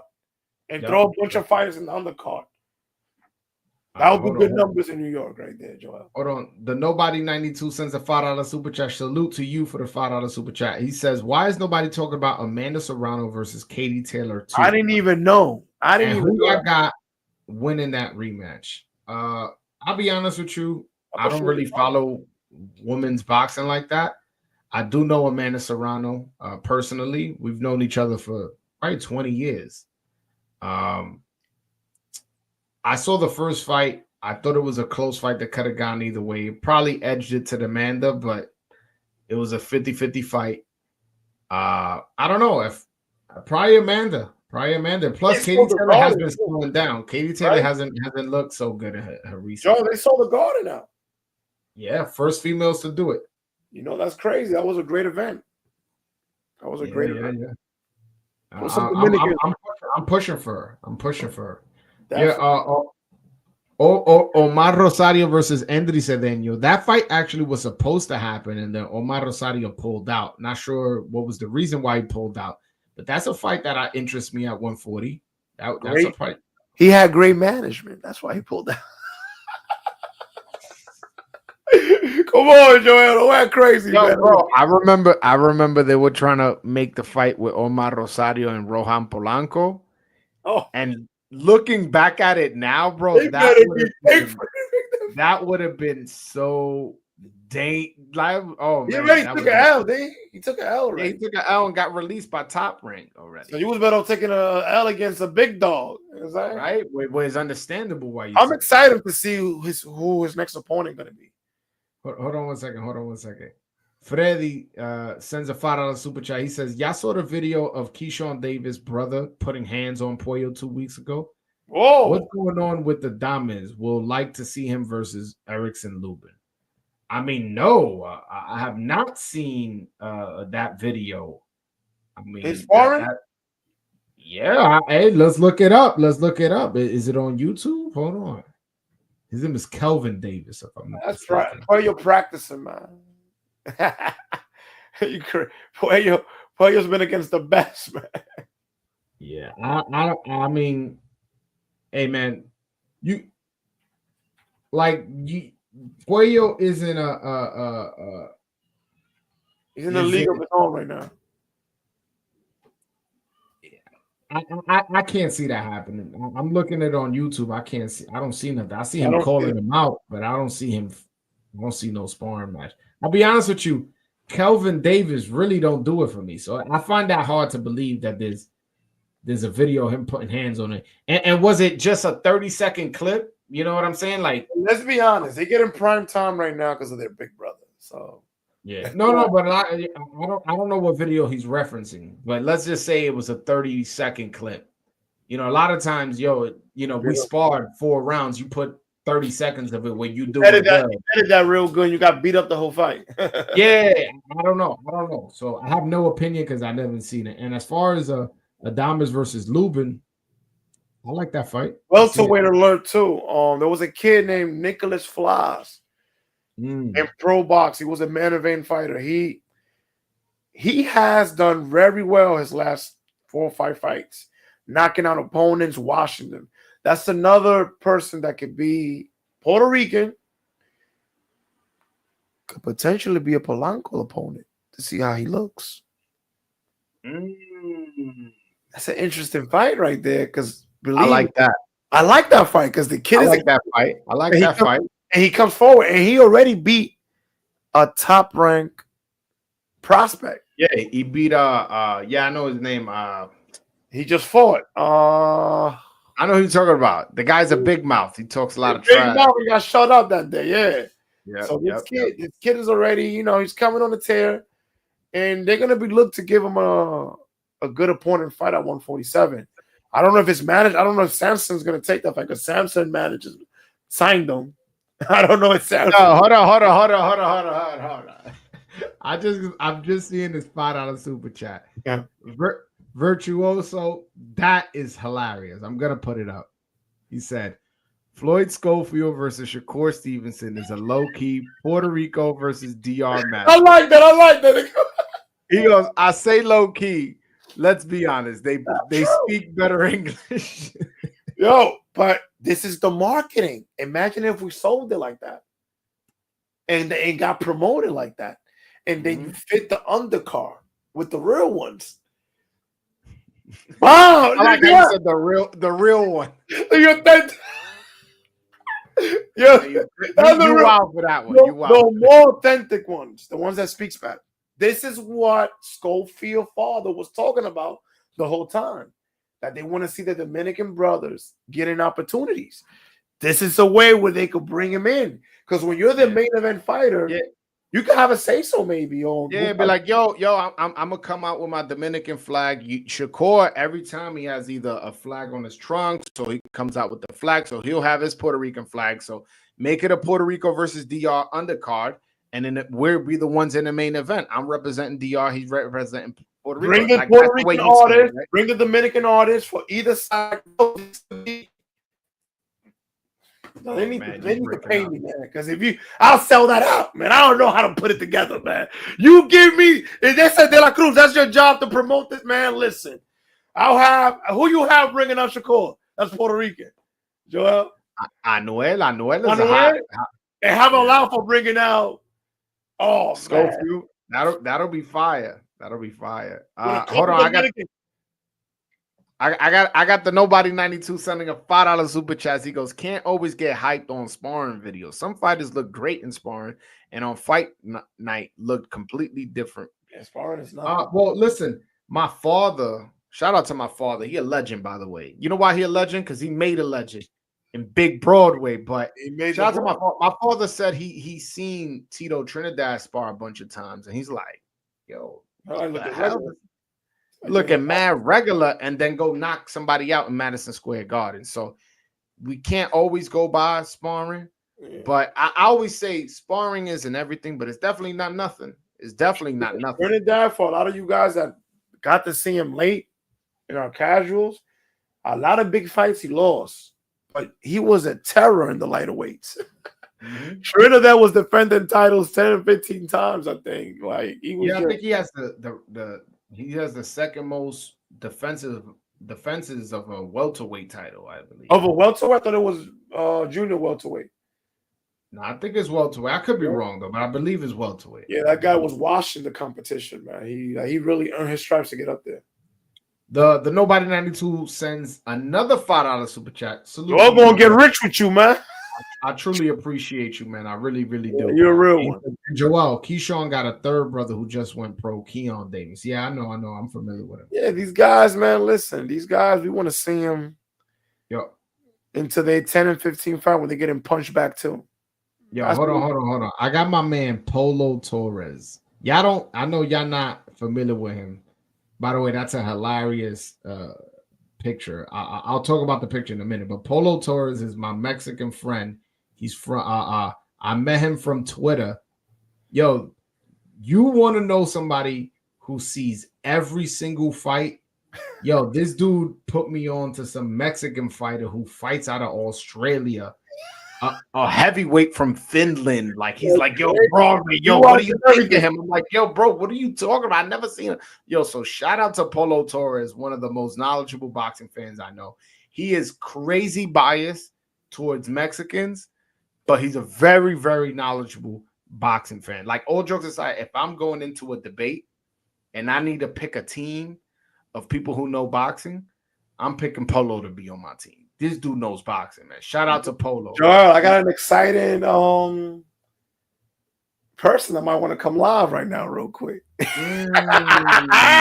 only in the house of Dominican boxing you get these things going on, man. Talk to me. Who's trying to hop on? Send me the link, man. It's some latest news, man. Latest news. Send me the link so I can send it to him. I got you one. This latest news is hot. It's hot, just like when the coffee's fresh off the pot and you can smell it early in the morning. Oh, I already sent it to you. Check your WhatsApp. I already sent it to you. Yeah, go ahead, keep talking though. Yeah, but we need guys like him though. that could put you on about guys that no one knows about, because that's what you're known for, Joel. Yeah, yo, Danielito Zorrilla versus Alfredo Santiago. He wants to see. By the way, Danielito Zorrilla, I think he's either half Dominican or he's Dominican, but he was born and raised in Puerto Rico. One of the two. So, but yeah, that's not a fight. That's not a bad fight. I like that fight. But yo, Polo, you gotta hop on every now and then, man. You gotta hop on. This dude no boxing, bro. This dude no boxing. We need his expertise. Listen, and he's probably gonna get mad at me that I say it, but he's crazy biased for his Mexicans, like OD. As he should. He would pick Canelo over Usyk. Like, he is that biased. But what's in here in terms of boxing, bro? That dude knows fucking boxing. I want to see him come on. I want to see him come on because he could give us a lot of insight. I would send him the link right now, but we about to get a guest according to you. I just sent it to him. You know what's crazy? He been hit me, but I didn't see it. Let me see if he responds. Let me call him right now. Hold on. You know the captain's always working, man. Hey man. Somebody got to steer the ship. Yo, hold on. Luis Rodriguez says, "What about Cuba versus DR?" I'll take that, but so you got Andy Cruz at 135, right? We'll have Edwin eat him up. Dave Murray 175. We don't got no 75 pounders. 126. Who do we got? We got Naguita versus Robesi. Who else? Trying to think who I'm trying to think who are the Cuban fighters. I mean, at 160, I would love to see Lara and Adames, but they both have said that they don't want to fight each other because they're friends. They got the same managers, they got the same trainer, and that's why the fight doesn't want to happen, so I'm not gonna get into that, but that's what's going on there. Trying to think what other Cuban fighters are out there. Yeah, I mean, hey, those are some good fights that I just mentioned. Those are some good fights. Troy Isley versus Eldy Cedeno, and Endry Cedeno versus Abdullah Mason. I mean, the thing is, Endry Cedeno, isn't he at 140? So Abdullah Mason at 135. So I don't know if that fight could happen. Shout out to you for the super chat. I truly appreciate you. Troy Isley versus Eldy Cedeno. I got Eldy winning that, and I think that's a makeable fight. And I heard Eldy Cedeno call that dude out, so that fight is definitely possible to happen. Polo, like I said, this guy no boxing. Polo says Luis Antonio Tejada is at 175. Guys, these are the type of interviews y'all gonna get when you come to the voice of Dominican boxing, unscripted, out of nowhere. Fresh. These are the things that happens, man. He's gonna come on right now, Joel. So we're gonna get some fresh content right now. Okay. Hold on. I got the Nobody 92 who sends $2. He says, "What's your thoughts on Ammo Williams?" I don't know much about the kid. I used to think he was gonna be like a good prospect, but he's kind of fell off a little bit, and I just don't think he has that it factor. It's not something necessarily I could put my finger on, but I just don't see him having that it factor. So that's what my opinion on. I didn't see no power behind him. I didn't see no special skills. Yeah, like Mayweather used to say, straight up and down, no special effects. I like that. That's my opinion on. No, hold on. No disrespect to Ammo Williams. You just I don't see it. What's up with Kenneth Sims, man? He signed with Top Rank, and he was supposed to. He signed with Golden Boy. And he was gonna fight this weekend, but he just recently had to pull out due to a knee injury. Yeah, that's a guy that Joel had on the show, man. And his story's so interesting, man. Like, kid that earned everything he got, man. That got it the hard way. They didn't get he didn't have the big promotional company behind him. He took a couple of losses early in his career, but kept stayed in the gym. Beat some good contenders, And he should to be honest with you, he should have fought that for that title against Pitbull, but the politics of boxing. But now with Golden Boy behind them, they're gonna probably try to push for him to get a title shot at 140. That's another guy that could give anybody problems at 140. Yeah, I mean, if Ryan Garcia decides to come to 40 and not go to 47, once he gets, I think a possible fight with him and Kenny Sims, I could see that fight happening. Who and Ken? Oh, they both on Golden Boy. Yeah, but I don't think they will be interested in making that fight because that guy can make Ryan look bad too. No, I'm just saying it's an option. If you're looking for opponents and this guy's on your stable, he's on the table. That's true. He's on the one table. One of 4 or 5 names they're gonna put on the table. Go, yo, man, having Ryan on your stable is an interesting. It's an interesting setup. I mean, right now he's suspended, so it's it's kind of complicated. But yeah, that's his situation. Think about it like this, guy. There's a few guys in boxing that could give you huge paydays. That's Tank Davis, Canelo, some of the Joshua and those guys. The heavyweights. Yeah, but the heavyweights, you can't count heavyweights. Yeah, you can't count them. You got to count these guys. Mm-hmm. Tank, Canelo, who else? And Ryan. And Ryan, yeah. Those are the lottery. Those guys don't care about as big money, yeah. Oh, and Inoue, yeah, Inoue for his weight class, he could get you a lot of money for his weight class. And exposure, because you're going to be the main event. You're going to be the talk of that week, of the build up for that fight. I'm curious as to what's going to happen with him and Turkey Al-Sheikh. I saw they just signed a deal. I want to know what's going to come of that. That's an interesting type of deal, a marketing deal, promotional.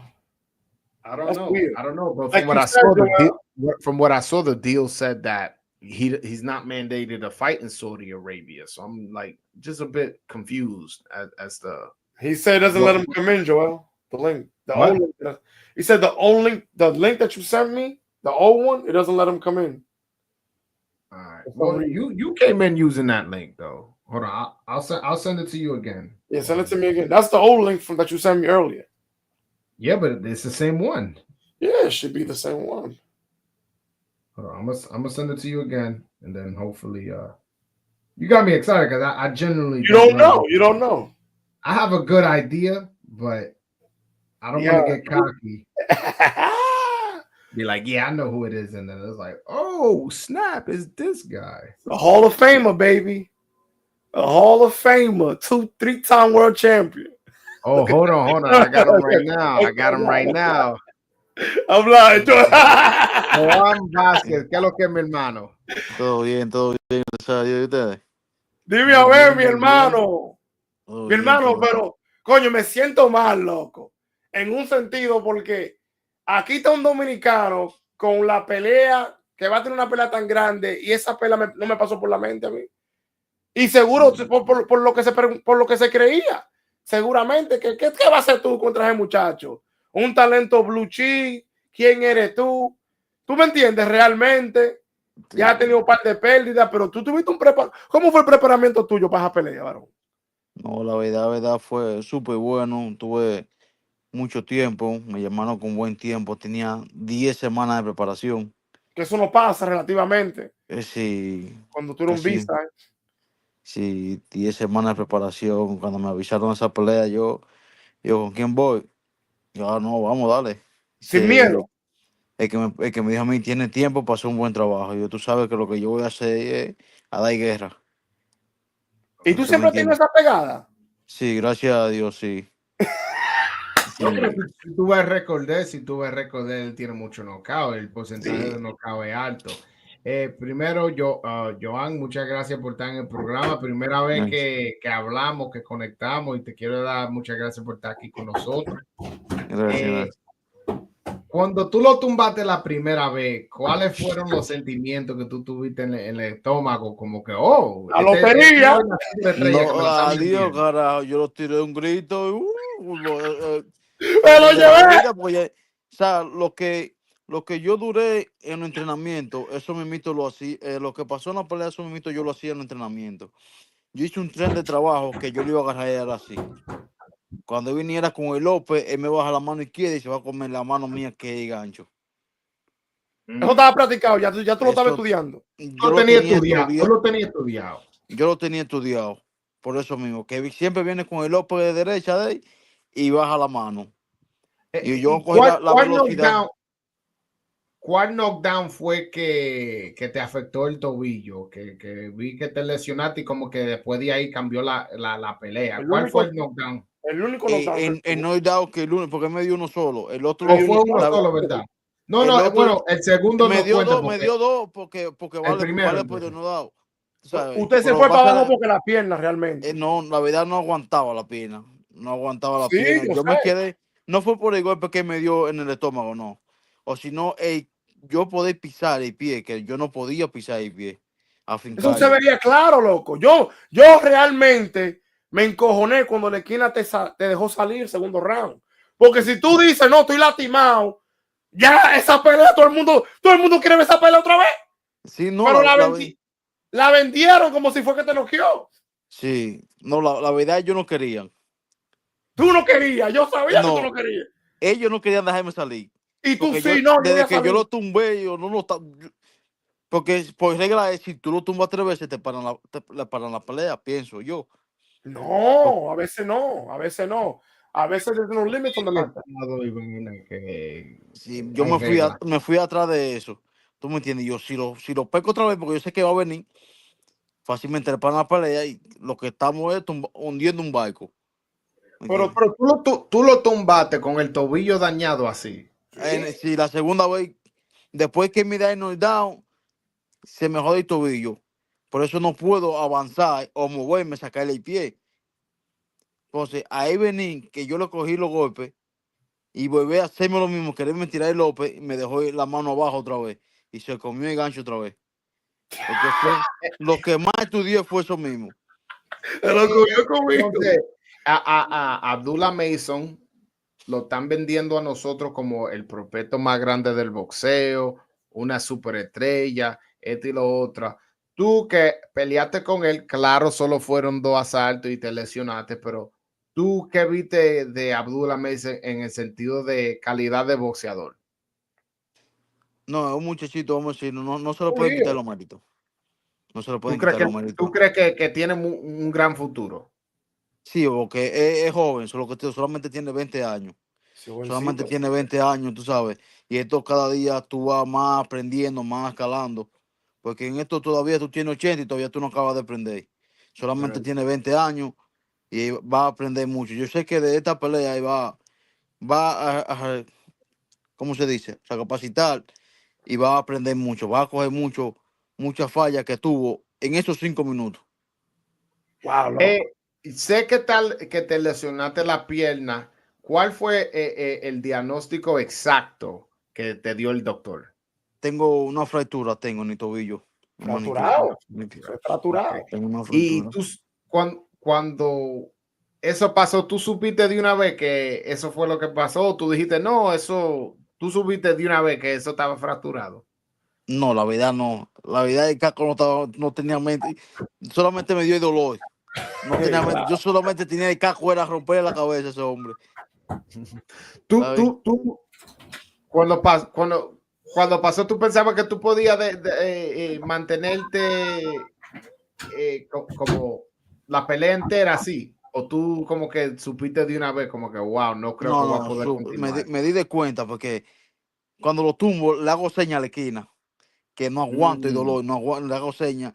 De abajo, si se ve, si se dan cuenta en la pelea, se dan cuenta también que los mismos que están ahí supervisando la pelea se dan cuenta que todo, me estoy quejando por el dolor que no puedo afincar el pie. Ellos mismos se dan de cuenta. Sí, Y, pero tú sí eres bravo que todavía con tu vivo esto lo tumbaste. Yo pensando en eso, yo dije, wow. sí, mucha gente. Te pesan la mano entonces. Sí, mucha gente me felicitaron. El supervisor de la FI también me acaba de decir, gente que he hablado me dicen lo mismo. Tú tienes que quedarte ya en la esquina, no tienes que dejarte salir. No tenía Que porque eso te, te vende otra vez para otra pelea. pues exactamente, te ven y te suben más. Porque tú Y lo, acabas de dar una sorpresa de tumbar a un ¿cómo que prospecto del año dos veces. prospectos que tienen más elevado que a Mason? No, Entonces, no, perdón, ahí que tú te das cuenta cuando hay una esquina con experiencia que también está pensando en tu futuro y el manejo tuyo. ¿Qué pasó que no hubo un entrenador ahí en la esquina tuya? Que tengo entendido que fue tu sparring partner que te estaba haciendo tu coach. En tu pelea más grande de tu carrera que no hay un entrenador. ¿Qué pasó ahí? Tú sabes principalmente que cuando tú no tienes manager, tú no tienes una promotora, tú sabes que para tú mantenerte y todo esto y salir con el entrenador, ¿sabes? El entrenador como 1%. Pero cuando tú no tienes una pelea segura y un entrenador solamente gastando gasolina, gastando esto, ¿tú me entiendes? Se le complica porque entonces está trabajando de baile, vamos a decirlo así. Tú sabes que esto es un negocio de dinero, ¿me Y, entiendes? hermano, ustedes están viendo la lucha que pasan estos boxeadores para poner pan en Sí. la mesa, que eso es sacrificio puro. Hablando de eso mismo, de tener personas en tu esquina, aquí manda a The Nobody 92 que manda $2 de super chat. Dice: pregúntale a él por qué el Chelo no estaba en la esquina de él. Entonces, Chelo vino aquí y como que explicó un chin de por qué no te seguía entrenando. O sea que ustedes tuvieron un problema. Pues, ¿me puede explicar en detalle por No, qué no no, estaba quiero aclarar eso. Chelo dijo que no pudo dar detalles, pero que hubo un problemita de manejo, pero no dio detalles. Exactamente, es sobre eso. Entre nosotros no hay problema. Eso, Chelo es un amor. Es el hijo de Ok, Chelo, él. ok. problema Y con sin Chelo no. embargo, Normal. Chelo vino aquí, nosotros le preguntamos de la pelea y él dijo, el muchachito, el mejor, hablando de Abdullah Mason, está pulido de todo, va a tener problemas ese día. Pero Sí, lo que tiene Johan es que sabe meterla bien. Cuando él exactamente. dijo eso, nosotros no sabemos lo que estaba hablando. Sí, En nuestra mente, ok, sabe tirar su par de trompa. Pero cuando vimos esos knockdown, ahora entendimos lo que él quería decir. Que tú sí, sabías sí, meterla bien. sí, yo duré tiempo con Chelo trabajando, e igual que con Edwin de los Santos. Edwin también me conoce porque ya hice bastante sparring con él, ¿me entiendes? Ya es suyo, ya yo sé pelear a los suyos de pequeño, siempre he sabido pelear a los suyos, ¿me entiendes? Entonces no se me iba a hacer como tan difícil pelear la mesa. Coño, Entonces, pero con Chelo, déjame explicarte lo de Chelo. Lo que pasa es que con Chelo, lo que pasó es lo que te acabé de decir. Mi manejador que tenía es un amor. Todavía terminamos contrato y todo eso, nos dividimos. Lo amo, vamos a decirlo así. Porque estuvo conmigo un momento, casi 11 años trabajando conmigo. 11 años. Sí, mi manager, sí, casi 11 años trabajando Pero tú conmigo. estabas en la selección allá en Santo Domingo. No, yo no pasé la selección porque iba a pelear en la Copa de Independencia y me dejaron fuera. El papá de Joel dijo que tú eras un muchacho de lo que estaban viendo, que tú eras un muchacho con mucho talento, que te estaban observando, subiendo. Sí, me dejaron fuera.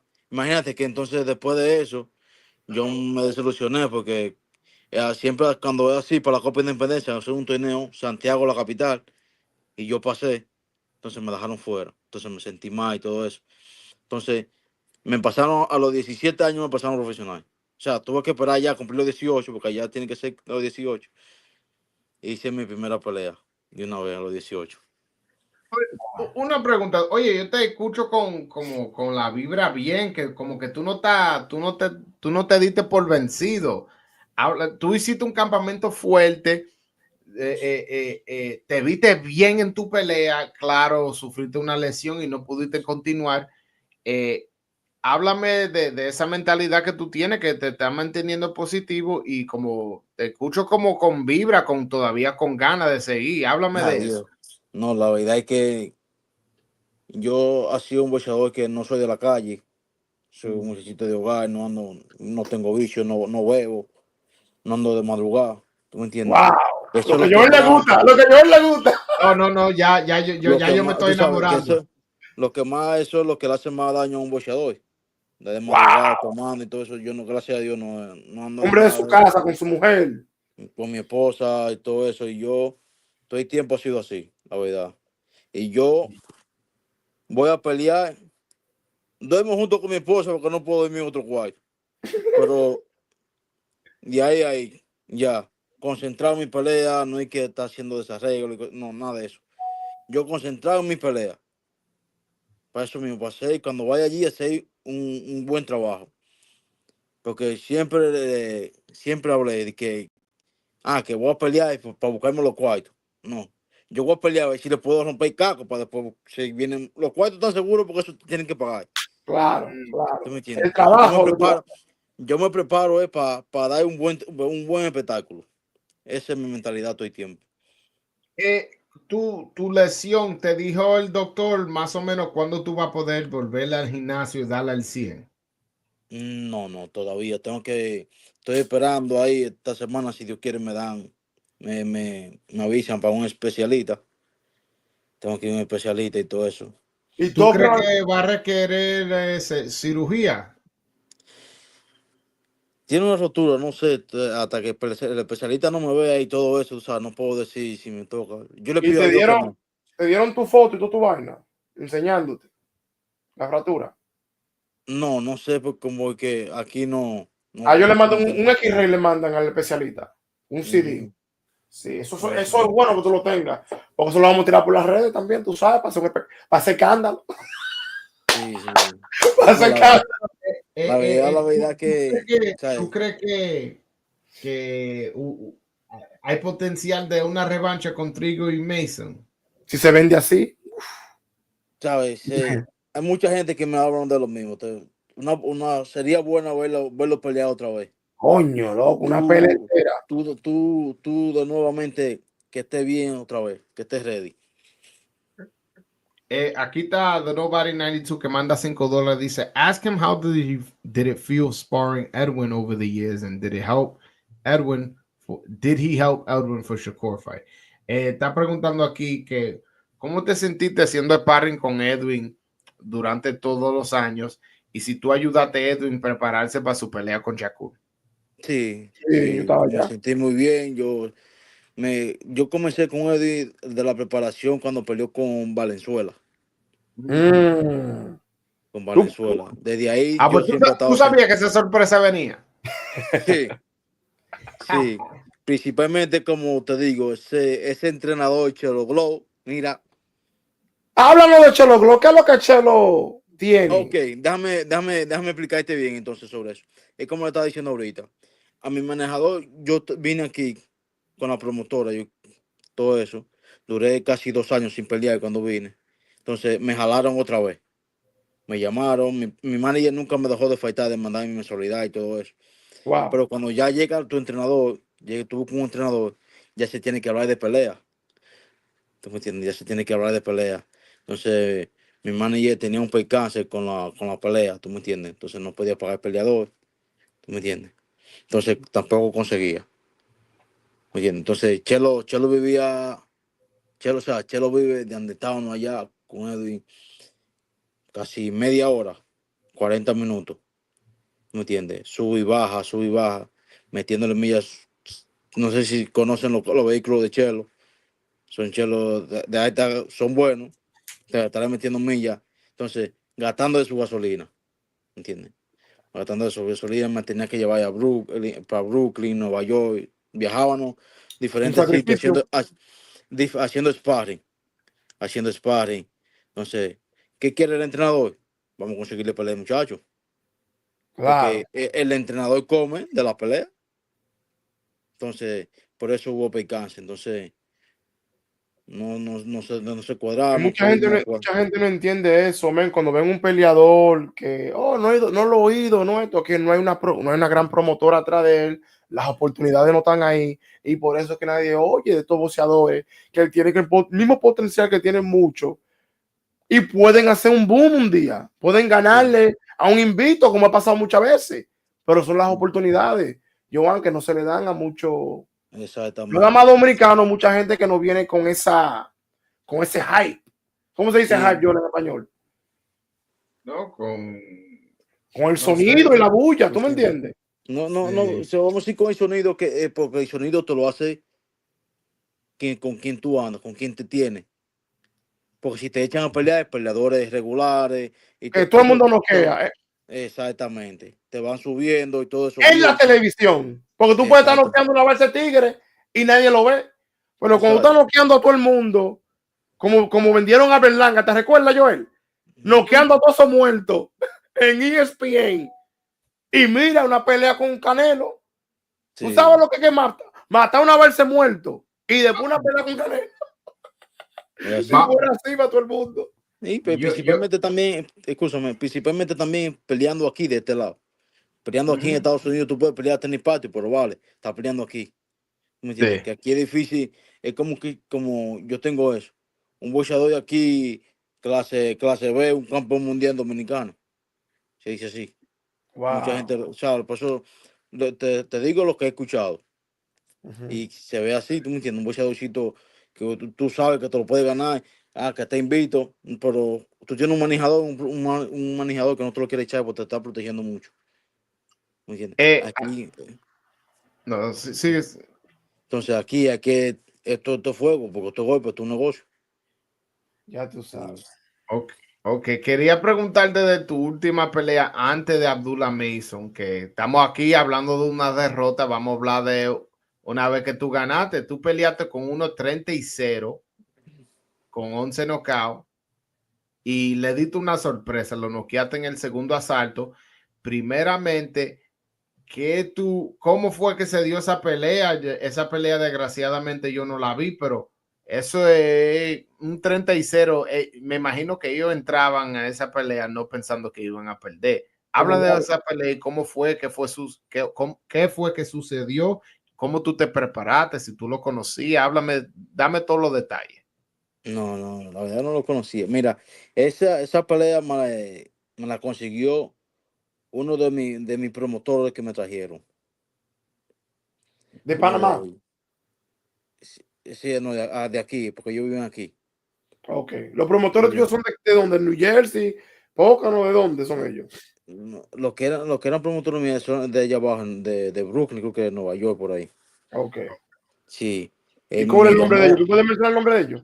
sí, Ray Campbell y Robert Díaz. Ellos eran mis promotores. Y Ok. Luca Lee era mi manager. Ok. Sí, estoy tiempo atado conmigo. Entonces, Ray Campbell me llamó para esa pelea. Me dijo, mira, te tengo una peleita aquí porque yo venía a pedir por nocaut. Ok. Sí, que me la pararon. O sea, recogí el golpe ahí y que hice cogerme los 10 segundos y el árbitro lo paró de una vez. Entonces me llaman para esa pelea y yo, ok, está Vamos bien. allá. Me preparé. Así, estoy tiempo solo desde entonces. Me preparé, todo bien. Y me fui. Gracias a Dios le dimos la sorpresa. Lo tiramos en el primero y lo sacamos en el segundo. No, yo vi, todo el mundo fue en su casa también, fue Sí, para su la gente de él. sí. Entonces, esa gente estaba en depresión porque Sí. él hizo así como Ali hizo él con la mano para arriba. Ujú. Tu, tu última dos peleas, ya una ganada cuando tú estabas supuesto a perder, otra pelea que si no te lesiona el tobillo, no sabemos cómo se termina. ¿Tú crees que tú has mejorado mucho en tus últimas dos peleas? ¿O qué fue que ha cambiado? Como que te veo con una nueva rabia. Lo que pasa es que si tengo tiempo así, lo que pasa es que yo siempre, como le digo, siempre he sido muy disciplinado. ¿Me Ujú. entiendes? Siempre he sido muy disciplinado. Y yo no me gusta payday. Yo soy de los gallos que no me gusta de que payday, la verdad. La verdad yo grito, cada vez que yo grito. No grité en esta, tú sabes, porque la cogí por la lesión. Pero como No fue quiera, tu culpa. estando en el hospital, como quiera me puse a pensar, yo, bueno, diablo, a ley de un palo nada más. Y no por la lesión, pero tú sabes, me sentí mal porque pedimos y se me salía para de lágrimas, la verdad. Pero te Pero recuperaste. Lo que sabes lo que yo hallo increíble que te recuperaste de ese del knockdown. Él te dio un buen knockdown. Sin sí, embargo, tú sí, lo lastimaste y él tiró ese lo tiró a lo loco porque tú estabas viniendo como un porque gallo me para fui, adelante. por eso fue, porque me descuidé, yo metí la recta, boom, quedó mal y me desesperé y me fui, la verdad, me abrí. Y él lo tiró tan rápido. Coño, yo nunca he Sí, visto una vaina así. Yo he lesionado y tirando un up de una vez. Él lo tiró de una vez. Sí. Aquí está The Nobody 92 que manda $5 super chat. Muchas gracias, mi hermano. He said, ask him about his fight with Joselito Collado. How old was he during that fight? I feel he became a better fighter after that. Él dice que te pregunta a ti de tu pelea con Joselito Collado. ¿Cuántos años tú tenías durante esa pelea? Y también que él cree que tú mejoraste después de esa pelea. Sí, la verdad que sí. No, para esa pelea de Joselito Collado yo tenía 19. Wow. 19 años, solamente tenía 6 peleas. Por 6 lo que peleas. ¿Tú cogiste una pelea así tan difícil teniendo solo 6 peleas? Es que lo que pasa es que yo, muy guapo. Yo he sido muy guapo, la verdad, y siempre me ha gustado pelear. Me hablan de esa pelea y yo dije, vámonos. Yo lo damos, dije, míralo, para ver. Lo vi, le busqué la falla y yo, sí, yo la cojo la pelea. Dámela. Aquí está The Nobody 92 que manda otros $5. Dice, ask him how did it feel fighting his good friend Edward Ciclón Díaz in the pros and beat him. Que cómo se siente pelear a tu amigo Edward Ciclón Díaz en la profesional y tú ganándole. ¿Cómo se sintió eso? La verdad me sentí mal. La verdad, me sentí mal, la verdad.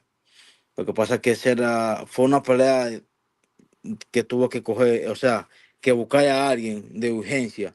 Eduardo me cogió esa pelea de urgencia, porque yo estaba ya programado para pelear el título mundial, entonces no podía, ya tenía programado pelear para ese día. El peleador que iba a pelear conmigo fue casi, era en 30, iba a pelear, y pues estaba calmado casi en 50, con el que iba a pelear, entonces necesitaba pelear y Eduardo estaba quitado y yo, Eduardo, hablé con él, mi entrenador habló con él y todo eso y llegamos a un acuerdo. ¿Me entiendes? Por eso se dio esa pelea.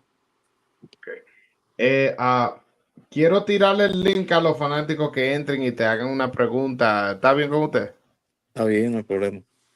sí, Mi gente, yo, puse el link en el chat para la gente que están ahí que quieren hacer una pregunta. yo he visto a Johan un par de veces ya en Pensilvania, los tiempos que he Sí. bajado.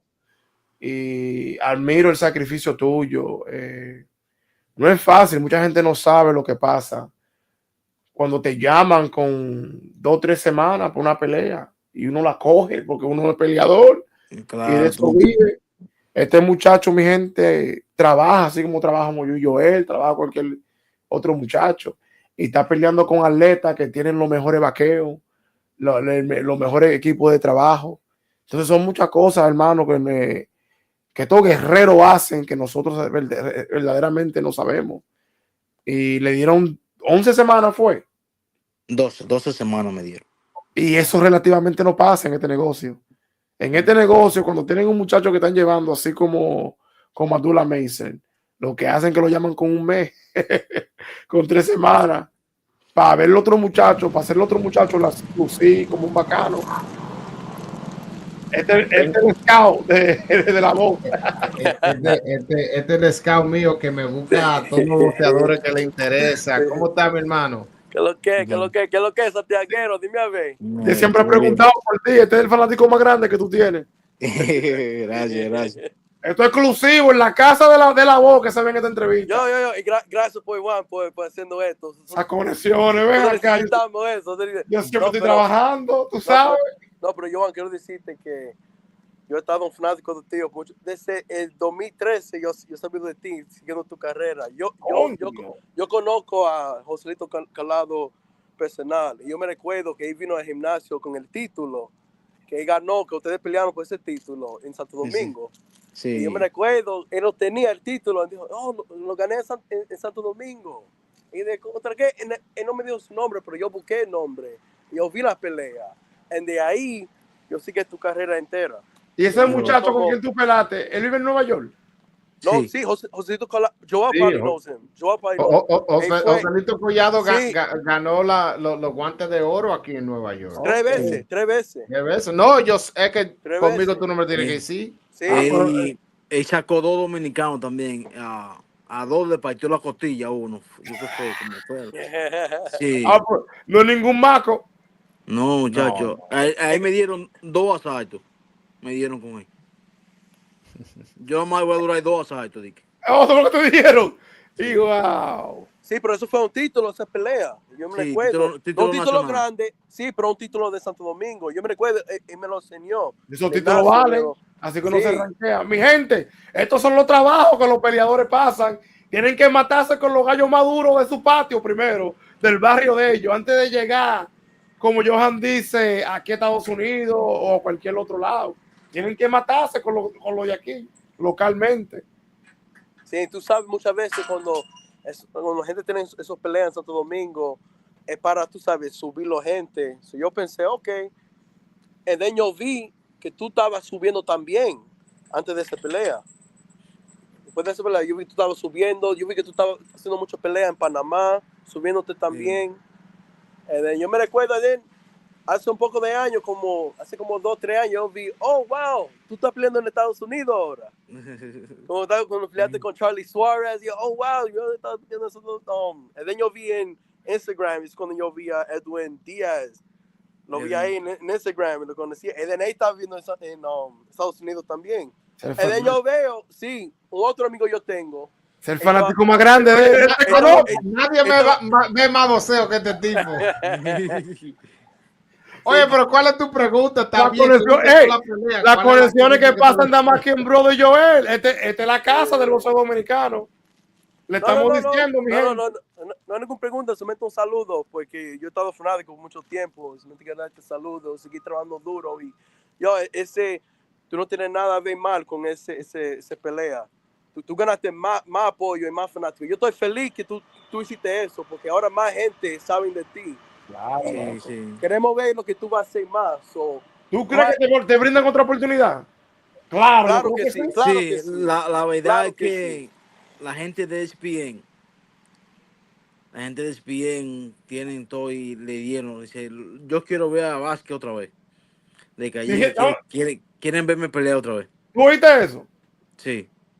Mira esto, gente piensen que, el talento dominicano solamente está subiendo ahora. Nosotros siempre tenemos talento, pero gente nunca ponieron el dinero o los promotores atrás de ellos para subirlo. Tú lo estás viendo ahora. Eso es lo que yo estaba diciendo en el chat.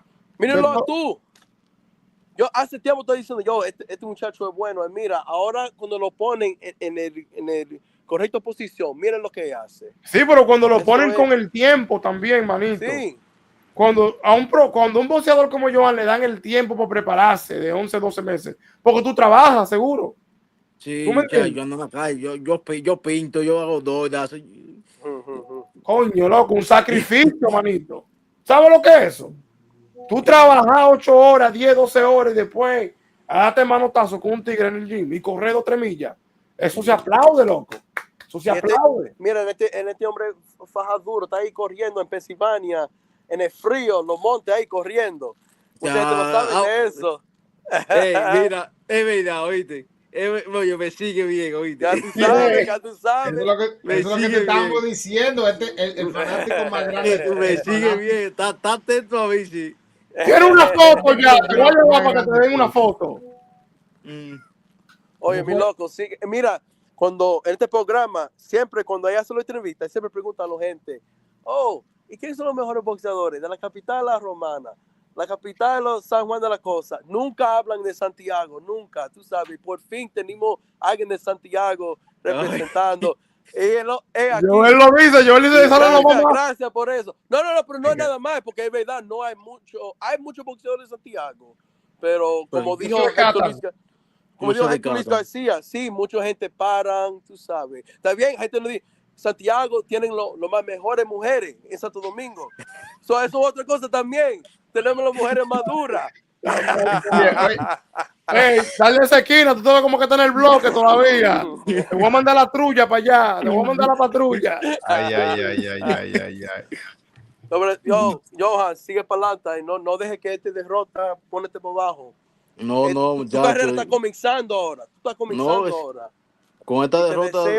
Te deseo lo mejor, yo te deseo todos los logros y todo, mi loco. Hey, Larry, te vamos a dar un Vamos a subir premio para también arriba. porque tú Gracias, inviertes en gracias. el movimiento. Yeah, so Mi George, give me another gente, shirt. So George, give me another shirt. I'm kidding, I'm kidding. otro I got you, bro. momento. I got you.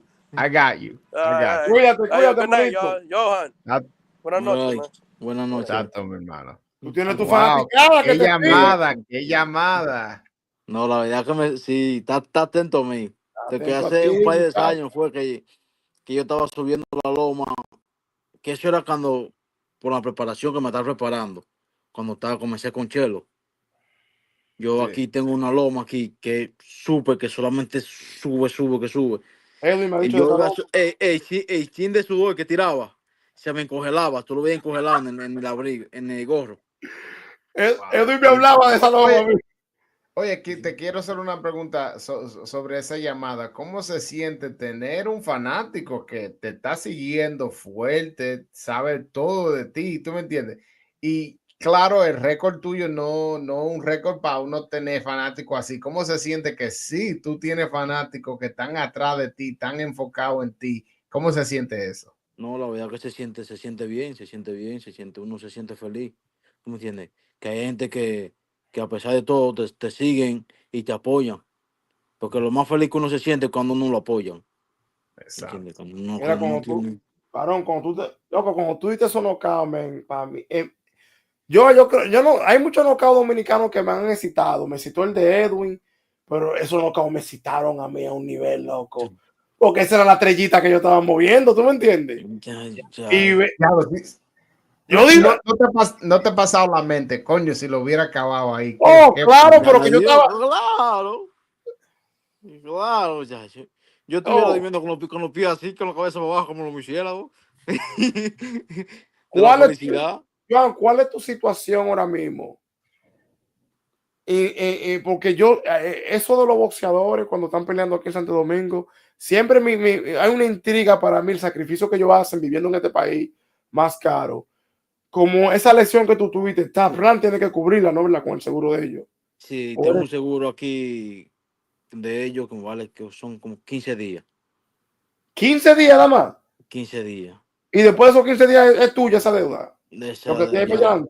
después de ahí, quiero a ver si puedo resolver rápido. A ver si me llega esta semana rápido lo del especialista.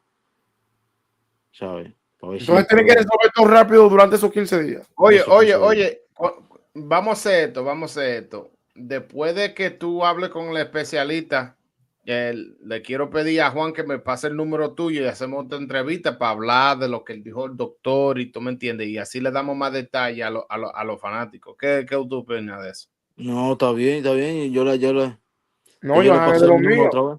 Yo se lo paso, se lo voy a pasar a Joel. Sí. No, Y pero Johan, Joan, no, antes de nosotros irnos, te quería decir que las entrevistas como estas son sumamente importantes porque nadie está cubriendo a nuestros boxeadores como en esta casa. Gracias a Joel por el gran trabajo que está haciendo. Porque si no hacemos entrevistas, nadie oye la posición tuya. Nadie oye lo que te pasó. ¿Tú me entiendes? Y es importante que nosotros sacamos esta historia a las redes y a la gente para que vean lo que nuestros boxeadores están pasando, el sacrificio que hacen y la dedicación que tienen. Esto es una dedicación ya de más de 20 años, tú fajándote. Tú me vendías, ahora estás viendo tú los frutos, un poco, digamos. Sí. ¿Tú me entiendes? Y queremos terminar eso porque es una trayectoria larga que tú tienes en el boxeo. Sí, Y es por eso que es importante. Y le digo a los boxeadores, por favor, hagan su trabajo. Ustedes son figuras públicas, tienen fanáticos. Esta es la casa del boxeo dominicano. Y cualquier pregunta, cualquier cosa que ustedes quieren que llegue a la luz, va a llegar a la luz a través de este canal. Y queremos dar las gracias, Joan, por representarnos, por subir la bandera en alta. Aplaudimos tu sacrificio, hermano. Gracias. Aplaudimos tu sacrificio porque muchos inmigrantes lo están haciendo y tú lo estás poniendo en el nivel más alto. Gracias. No, también le agradezco a ustedes, tú sabes, por sacar de su tiempo y pensar y tenerme pendiente y poderse comunicar para darnos un voz de voto a nosotros. Claro. Joel tiene. Aquí está The Nobody 92. Ese fue el que acaba el fanático tuyo. Vamos a ponerle. Dice, última pregunta. Pregúntale qué le fue con esta pelada. Bastante las redes con esa pelada. Amor, le hago la historia, amor. Sí, déjame decirte la historia. Lo que pasa es que esa pelada salió y que la pelada y que de verano salió esa pelada. El peluquero aquí, como yo tengo el peluquero aquí como en Santo Domingo. Ellos hacen conmigo lo que dé la gana. Me agarran y me dice, ven que te voy a pelar. Y me peló así. Y tú dijiste, está bien, vamos a dejarlo así. Sí, me lo dejé. No, lo que pasa es yo tengo una hija en Santo Domingo y la mamá de mi hija me dice, esa peladita fea. Entonces la esposa me dice, si te la quitas vamos a tener problemas. Entonces, ya tú sabes, entonces lo que hice fue que me quedé con mi moña y me ha crecido mi moñita ahí. Y me lo ha dejado. Pues ya, así como así se ha reído todo el mundo. Dice, esta pelada y esa pelada que se ha dejado. Como un luz diferente, se ve un luz diferente, ¿usted me entiende? Y yo no, tú sabes, un luz diferente. Amén, amén. No, ¿Y qué te no, dijeron no. los promotores tuyos, los managers tuyos? ¿Qué te han dicho después de la pelea? ¿Cuál? No tengo. Oh, tú fuiste solo para allá arriba. Yo tengo Él le solo, acaba de tengo mi decir que no, entrenador. ni entrenador tiene. Wow. Le acaba de decir. No, Entonces a ti te llamaron personal por DM para esa pelea, te llamaron a ti. Sí, no, lo que pasa es que yo conseguí contacto. Yo conseguí contacto, tú sabes Tú que. mismo moviéndote. Sí, tú sabes que por Facebook te consiguen la gente que buscan peleadores. los Entonces, matchmakers. exacto. Entonces, cuando yo peleé una vez en La Vega con Andrew Beto, creo que fue. Ajá. ¿Me entiendes? Esa fue mi primera pelea. Yo quería pelear, quería meterme. Me dio una caballera, pero me metí y duramos los 8 asaltos. Yo corriendo otra vez. ¿Tú me entiendes? Cuando tú haces lucir un boxeadorcito que está subiendo, lo haces lucir un poco más. ¿Me entiendes? Ya la gente te sigue buscando. Ok, ¿Entiendes? ya te estoy Las entendiendo. promotoras te llaman y todo eso. Como lado, Entonces, ven para acá, ven, sí. sí, No quieren traer exactamente. maco, no quieren traer maco tampoco. Exactamente. ¿Me entiendes? Di tigre muy bueno. Entonces, como ya tengo números, vamos a decirlo así. Tengo unos numeritos porque esto Tiene fue un de récord, humor. respetable también. Exacto. Entonces, la gente me comenzaba a tirar y me llamaba y todo eso. Sí, igual con la pelea. Después me conseguí en la pelea con. Era otra pelea. Yo peleé en Arizona y se me cayó. Con otro de Torran. Y estando allá se me cayó. Ok, Entonces, ellos me dejaron un hueco y me pagaron. Gracias a Dios, me pagan completo. si Y coge un golpe, me pagan completo. Te vamos a poner. ahí sí es bueno cobrar. Sí. Y después me buscaron otra pelea y me buscaron a Charlie Suárez. Ok. Me buscaron a Charlie Suárez y ya esa pelea está desde el 1 de 10 y todavía está dando un trompado. No, tú peleaste como un guerrero en esa pelea. Sin embargo, yo la vi pareja esa pelea. Sí, ¿Tú me mucha entiendes? gente me dijeron, concho, por lo menos para no dañarlo, tiene que darle un empate. Mucha gente. Sí, yo lo vi O sea, pareja esa porque pelea. es de la casa. Él es de la casa, él es el lado A. El lado A siempre se la va a dar. Lamentablemente he pasado muchas cosas así con los boxeadores dominicanos que pasa una vaina, una pelea cerrada y casi nunca va al lado de nosotros. Pero así es la política del boxeo, desgraciadamente. Pero no, Joan, como dije, vamos a hacerlo otra vez. Una entrevista después que tuve el especialista. Te quiero decir muchas gracias por venir así a último minuto, una hora tarde, pero creo que disfrutaste tú y de 100% el público también disfrutó de tu presencia y te quiero ver otra vez, no solo en el programa, pero también en el ring. Amén, amén. Gracias. No le Y que hago te Gran sane saludo. rápido, sánate rápido. Un gran saludo a tu esposa también, que está ahí fajada también contigo. Sí, asegurándote que no te cambie el pelado. Saludas a Aquí está. Y esta es la casa tuya, cualquier cosa, tú siempre hablas conmigo, con Joel. Cualquier pelea que venga, cualquier vaina, vamos a estar atentos a tu carrera porque tú no Exacto, estás representando no hay bien. problema. Ok, muchísimas gracias a ustedes. Pasen buenas Joel, noches. ya tú sabes, mi hermano. Hey, nos metimos como 2 horas aquí hoy. 2 horas y pico. 2 horas y 13. No, mi gente, muchas gracias por estar aquí en el programa con nosotros. Denle like, suscríbanse y hasta la próxima. Ahora yo me voy a acostar. Yo también. Cuídate, manito. Hablamos. Bye.